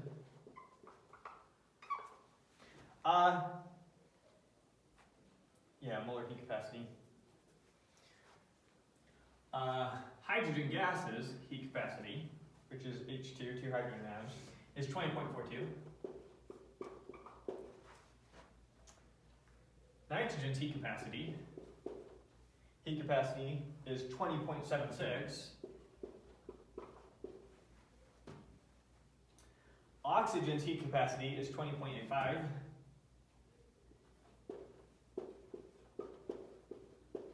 You have these numbers in your book. Oh. I'm just drawing them up here so that we can see some correlations between some interesting things. Okay. Carbon monoxide, which is CO, is 20.85.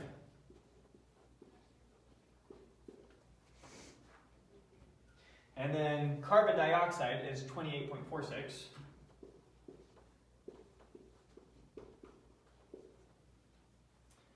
And then, not sure how to say this one, sulfur dioxide, 31.39. And then finally the last one they have here, H2S, is 25.95.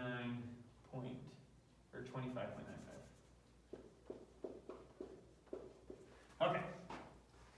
So notice that these ones are composed of one atom, these ones are composed of two atoms, and then these ones are composed of multiple atoms.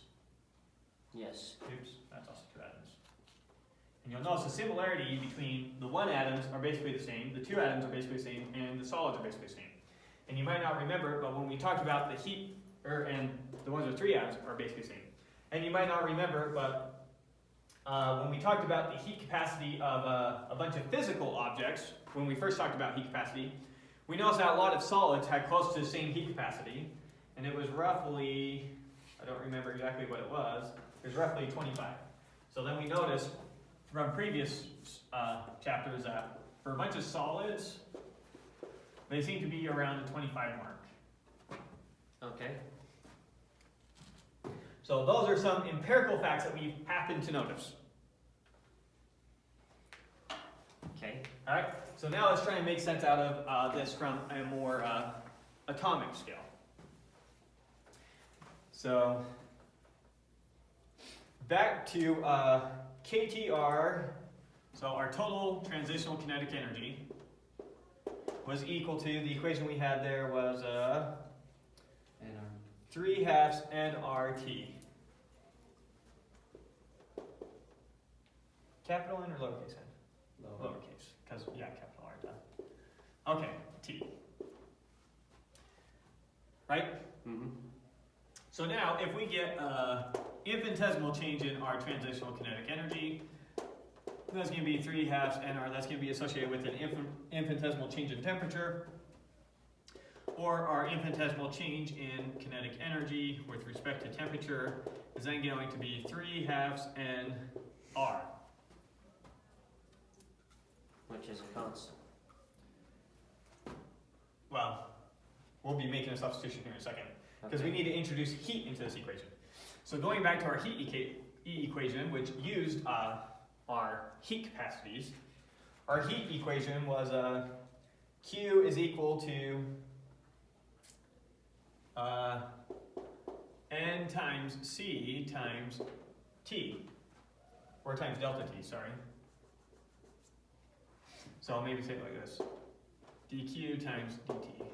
I thought T's you our used temperature. a lowercase m yesterday. Yesterday we used a lowercase, okay, we did. So you saw this one. Q is equal to mc times delta T, right? Yeah. And then we said that your mass is equal to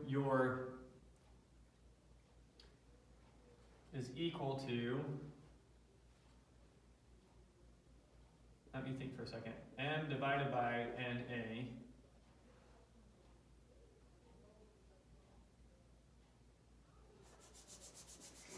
How to make sense of this really quick. The number of moles times Na times your molar mass times C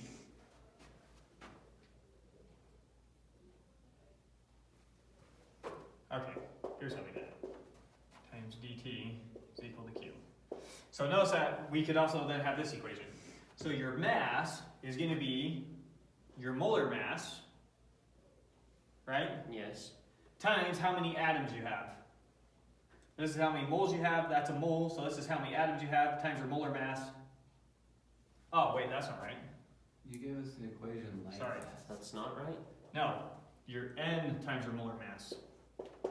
N times your molar mass gives you your total mass.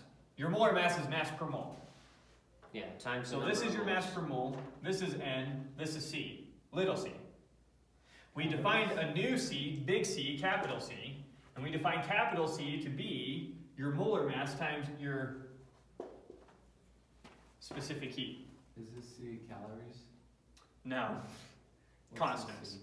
constants, constants, constants. What kind of constant?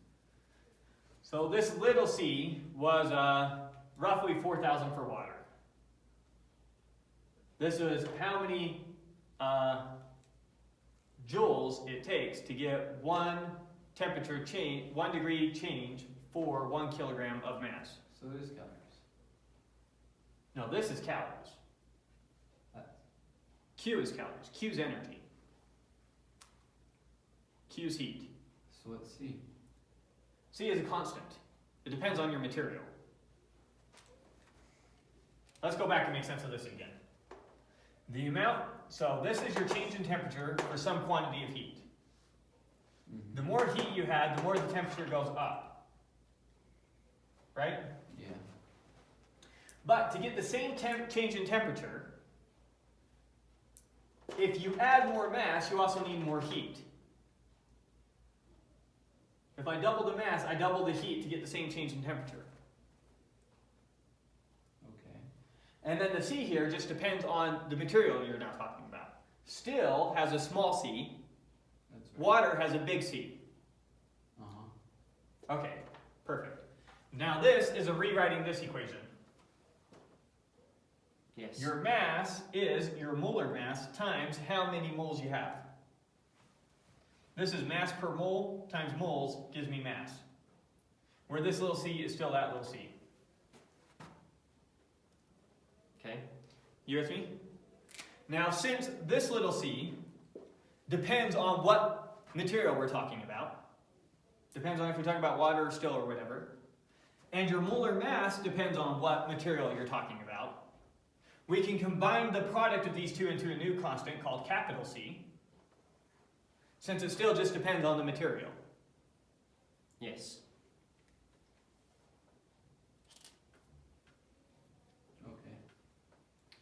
Okay, and so I kept calling this heat capacity, this C was then called molar heat capacity. So this is heat capacity, this C. So that's heat capacity, this is molar heat capacity. We're going to be talking about molar heat capacity from here on out. And all these were molar heat capacities. These were capital C's. Okay. Yeah. Okay, wonderful. Good question.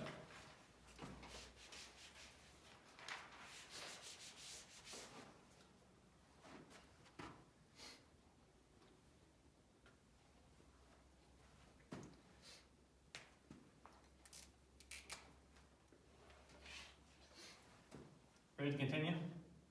Mm-hmm. Okay, so now for an infinitesimally small change, we're not using this equation now, but for this equation, n times capital C times delta T, that's what we're using. Now for an infinitesimally small change in temperature, you get an infinitesimally small addition of energy added to your system, Yes. right? And so, once again, the amount of energy you add per unit temperature is equal to n times C, capital C.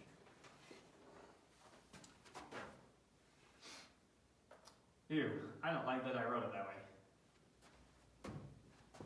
I know the author writes it that way, but that is not the right way to write it. Okay. So forget that. Just looking at these two equations. Mm-hmm. You with me? Okay. So this is, if you add a small amount of heat to a system, a small amount of energy to a system, this is how we expect the temperature to change, right? Yes. This is, if you add a small amount of kinetic energy to the system, this is how we expect the temperature to change. Okay. The energy, when I add heat to a system, the energy has to go somewhere. The energy, when I add heat to a system, is increasing the kinetic energy. Mm-hmm. That's where the energy goes. So in essence, those two equations are equal to each other? Exactly right. This right here and this right here are tracking the exact same quantity. Yeah, that makes sense. This is the energy that you add to the system. This is the change in energy of the system. So you're saying that capital C is a constant? This capital C is a constant. It depends on your material. Well, Here's your capital C for a bunch of different atoms. Or molecules, I mean. but if you set NC dt equal to 3/2 nR dt, then C is equal to 3/2 R, and R doesn't change. Thank you! You just did my whole derivation for me. So, put those together, and exactly what he said, we get n times capital C times dt is equal to 3/2 n times R times dt. You cancel out the n's on both sides, you can cancel out the dt's on both sides, and what do you find? You find that C is equal to 3/2 R. This is the 8.31446 R. Yes, this is this R. So C is always the same. So when we're using an ideal gas, because we built this from the ideal gas equation, then we expect heat capacities for those gases jiggling around to be roughly 3/2 R. And so if you take 1.5 times R, you get 12.4717. 12.4717, 12.4717. How about the others? They're different. How about the others? They're different. Okay, what's going on here? There we go. So in our derivation of this for energy, we assumed that the kinetic energy in the atoms, they were either shifting this way, or shifting this way, right? Yes. We did not account for any energy in atoms spinning. Notice that for just a helium atom to spin is kind of hard. It's like if you hit two billiard balls together, they don't really spin off of each other. They kind of just keep moving transitionally. And so for atoms that look like this, if they're just randomly colliding, they don't really get spinning. Right? But for these others, it's a different case. But for these others, it's a different case, exactly. So for these others, now if we look at something like H2 or N2 or O2, and we draw a picture of those, Okay. picture helping intuition, obviously picture's line, then the atom would look something like this. Here would be or the molecule, we would model it as something like that. Where here's an oxygen, here's an oxygen. You with me? Yeah. And now notice, when something in that shape gets whacked, it's very easily going to spin. Okay. Okay? And so, before we continue this, we have to briefly talk about one concept. And the concept is called the equipartition of energy concept. Equipartition of energy. This is not a law, it's a general empirical rule. The same way that we said, you know, if my atoms are jiggling around in a gas, then roughly 1/3 the momentum is going to be going this way, roughly 1/3 is going to be going this way, and roughly 1/3 is going to be going this way. Okay. And we attributed roughly 1/3 of the energy to each of those three things. Mm-hmm. Probably should have hit a hammer home before we talked too much about that. Well, I don't know. We can talk about it here. So, when you add heat to a system, some of your heat is going to go into causing atoms to move up and down this way. Some of your heat is going to go into causing atoms to move side to side this way. Some of your heat is going to go into causing atoms to move back and forth this way. Okay. Right? Yes. So of your total heat capacity, for an atom that looks like this, it has roughly 3 degrees of freedom. It can move in the x direction, it can move in the y direction, it can move in the z direction. We expect that 1/3 of the heat that goes into it will go into changing its x direction speeds, 1/3 will go into its y direction speeds, 1/3 will go into its z direction speeds. Okay. So we expect that C here is equal to, we expect 1/2 R went to the x direction, plus 1/2 R went to the y direction, plus 1/2 R went to the z direction. Well, halves are different than thirds. 3/2. This is 3/2. Yeah, but weren't you saying 1/3 of it was going in those directions? That is 1/3 of that. That is 1/3 of that. That is 1/3 of that. Oh, yeah. So this is how much of the energy was going into the x, this is how much was going into y, this is how much was going into z. And it's being equally distributed into each of those things. Okay. You with me? Yes. So now if we add spin to the system, or if we look at something like this thing can still move in the x, y, and z direction, right? Yes. So we would expect as we're heating up the gas, you're going to have this much in the x, this much in the y, this much in the z, same as before. Mm-hmm. But now it can rotate. And notice that something like this, there's 2 natural ways for it to rotate. Yeah. So it could rotate about this axis. It makes sense that it might get hit, so it rotates about that axis. Right? Mm-hmm. And it makes sense that it might rotate about, try and draw this one, coming out of the whiteboard, going into the whiteboard. Goes through it, comes out the other end. That it might rotate this way. Mm-hmm. Oh, I see. And then that it might rotate this way. Mm-hmm. Those are the 2 ways that kind of make sense. The one way that doesn't make sense is if this thing gets whacked, it's not going to spin around the axis through it. Why not? If you whack this marker randomly and throw it through the air, it makes sense that it might get some spin this way. Mm-hmm. It makes sense that it might get some spin this way. It does not make sense that it gets spin this way. From a random collision. Its spin this way isn't going to be that hard. What if it hits on the edge? If it hits on the edge, it's going to like spin it like that. I mean, like, just. It's really hard to whack it so you get it spinning this way. Yeah. That's a hard way to whack it to get to do that. So you just assume that So never in happens. all its random collisions, it's not going to be spinning this way very much, but it will be spinning this way. It will be spinning this way, and it will be spinning this way. So something with this shape has two ways that will naturally spin in collisions, and one way that it won't. So you just assume that that is impossible. Not impossible, but just negligible compared to everything else. These are all way oversimplifications, and you're going to see numbers get all over the place the more you simplify. Yeah, that makes sense. So we expect with atoms, or with molecules that look like this, they have 2 more degrees of freedom, and so we expect their C to be plus another 1/2 R, plus another 1/2 R. So 5/2? Yeah, that makes sense. So 5/2 R is what we expect on these ones. And so if we come and we do that,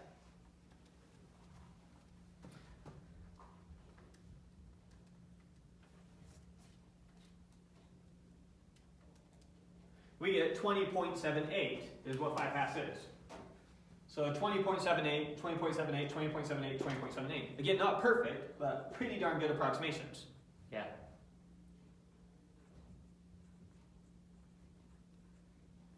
Now, with atoms that start to look like this, those are going to be weird shapes. Those are just going to now be blobs. And we expect those to also spin the third direction as well. So they can move up, down, side to side, and they can spin all 3 directions pretty easily in their collisions, because those are just now going to be weird blob shapes. Yeah, that makes sense. So they could be something like this, another R here. So now it's possible that you get 3R? is that 3? I think so. 3R, which comes out to about 25. So you'll see that this one's right around there. But then we have another problem with, once we get to bigger atoms, you have to take into account that the atoms start vibrating in their connections. And that starts to absorb energy.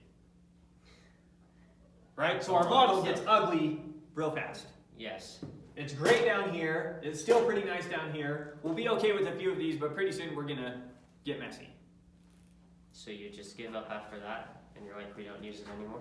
There's more explanation that we can have. I just don't want to go too much into depth with them. The point is, we can kind of make sense of these heat capacity numbers from a molecular perspective. We can look on the very tiny scale what exactly is happening and kind of make sense of these numbers. Yeah, your big C. Okay, so now the last thing that we want to make sense of is this 25 for solids. That's a really weird one.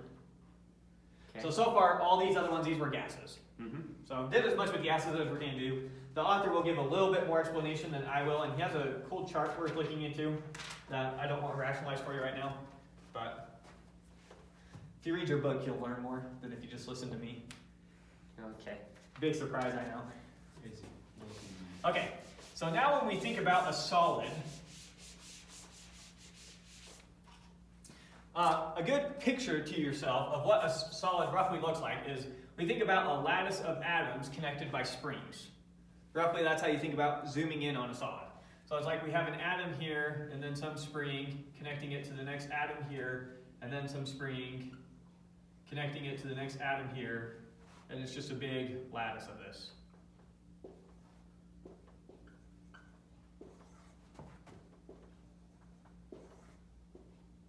Whatever. And you fill it in, and you make it 3-dimensional. So this goes off and connects with some other atom. And you get the picture, right? Mm-hmm. So good intuition for thinking about what solids are like on an atomic scale. And you can kind of squish them and stretch them a little bit. Think about those as kind of stiff atoms. Okay, so now when we add heat to a system like this, where does the energy go? Into the springs, I guess? It goes into jiggling these into the springs. So all these atoms start jiggling, and you can think about them as kind of moving in simple harmonic motion. Okay. Okay? So there's 3 different ways. There's 3 different ways that a solid can vibrate. It can vibrate in the x direction, it can vibrate in the y direction, and it can vibrate in the z direction. Right? So our C, for each of those, we expect 3/2 R for the vibrations, for the kinetic energy and how it's vibrating, right? Mm-hmm. But then as it vibrates, it's compressing and expanding the spring over and over again, right? Yes. So its average kinetic energy will come out to this. On average, its kinetic energy will come out to that, but some atoms will be at the point where they're not moving anymore and the springs are fully compressed. Other atoms will be at the point where they're at their max movement and the springs are completely uncompressed. And then others will just be at their average speed. Right? Yeah, that makes So sense. you also have these springs compressing and expanding, which is storing potential energy as well. Potential energy? Potential Because it's energy. getting compressed. Because it's compressing a spring. Okay, that So makes this is sense. the average kinetic energy of the system so far. And then the potential energy stays on par with the kinetic energy. They're both square functions. And so we have 3/2 r for how much the springs are compressed at any given instant. And you can compress the x direction springs, the y direction springs, the z direction springs. Yes. And so that comes out to 3r. And so we expect solids, pretty much across the board, to be approximated by 3r, which is this 25 number. Well, let's do it exactly. Oh, we just did it. Oh, I just put it. Oh, but I still have it. So 24.9434 is what 3r is, Okay. which is almost 25.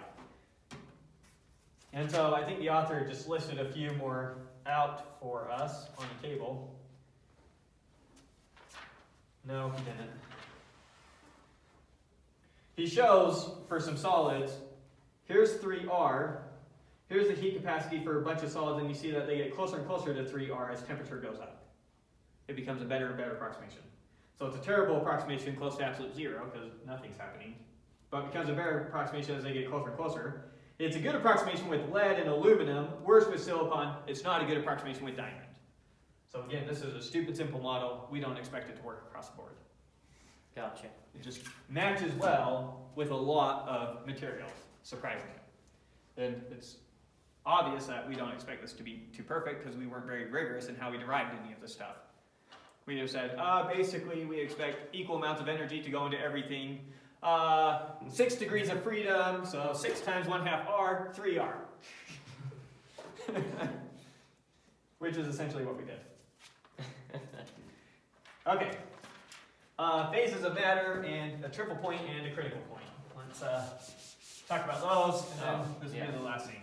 Triple and critical points. Yeah, we won't have too much to say about this, but we'll draw a picture. So this right here is a picture of the bottom we do temperature, okay? So this one is going to be pressure. And I'm going to draw some kind of meaningless lines in here. Something like that, trying to make it look roughly like the book.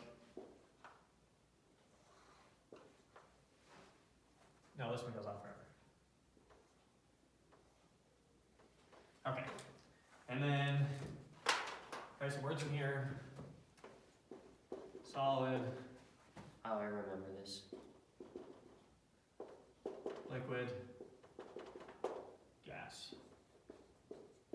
And let me change where this point. Gas, 2 S's. Maybe more like that. Sorry, what was that? Gas with 2 S's. And that goes out. Okay. So this is, do we have a name of a chart like this? I'm going to call it a phase matter chart. I don't know what to call it. Okay. A phase matter chart, and it's different for every element. So here's some random element that I've drawn on here. And this tells us the different states of matter that the element exists at different pressures and temperatures. Yes. So notice that, let's pretend that this is water for a second. Mm-hmm. So pretending that we're just looking at water for a second, notice what some of this stuff says. So water going from a liquid to a gas at this pressure. So if we look at this pressure, if I want to get water from a liquid to a gas, I have to get it up to this temperature. Is liquid your blue line? Maybe red gas over here. Liquid is this section. Gas is this section. Solid is this section. This is where it exists as a solid. This is where it exists as a liquid. This is where it exists as a gas. Mm-hmm. At that pressure and temperature. You with me? Yeah.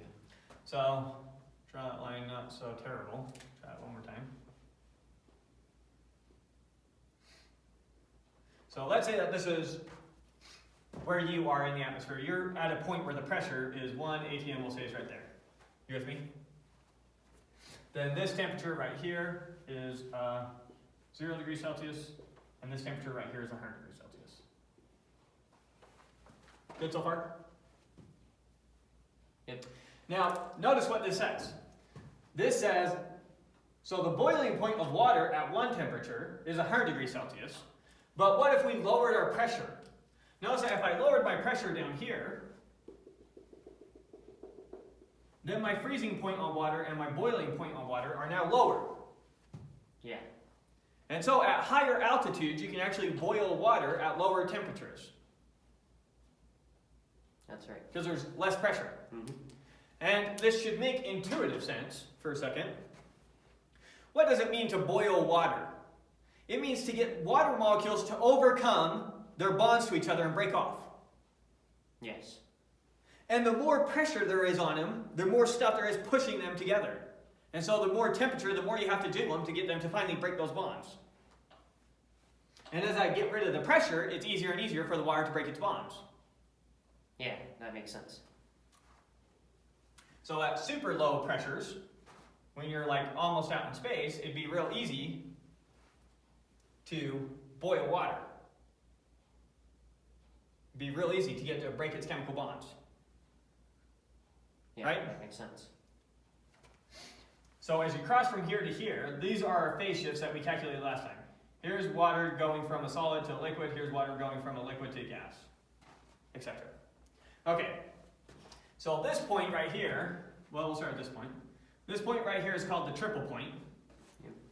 The triple point of water, and it is the perfect temperature or the perfect pressure and the perfect temperature where water can exist in all three states. All right. So I could take, notice if I randomly took a droplet of water and I stuck it under these conditions, then that water would eventually turn to steam. Right? But what I'm saying is, under these conditions, I could have a little bit of water, a little bit of steam, and a little bit of ice, and they'd be stable there, and they just stay. Yeah. Does that make sense? Okay, so that's what the triple point is. It's where water, ice, it's where it can exist in all three states at once. The critical point here is a weird one. We call that the critical point. And we call that the critical point because beyond that point, it's no longer obvious how to tell the difference between a liquid and a gas. So in other words, at this pressure and at this temperature, so really high pressures and high temperatures, if we were looking at water here, it's really hard to classify it as either a liquid or a gas. Because it's either going to be a really dense gas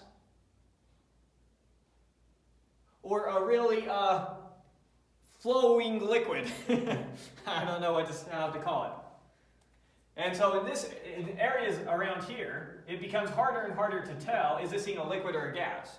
All we can tell is if we were to look at it, a vertical line right here, so let's say we look at some water, we keep it at constant pressure, but we slowly lose temperature.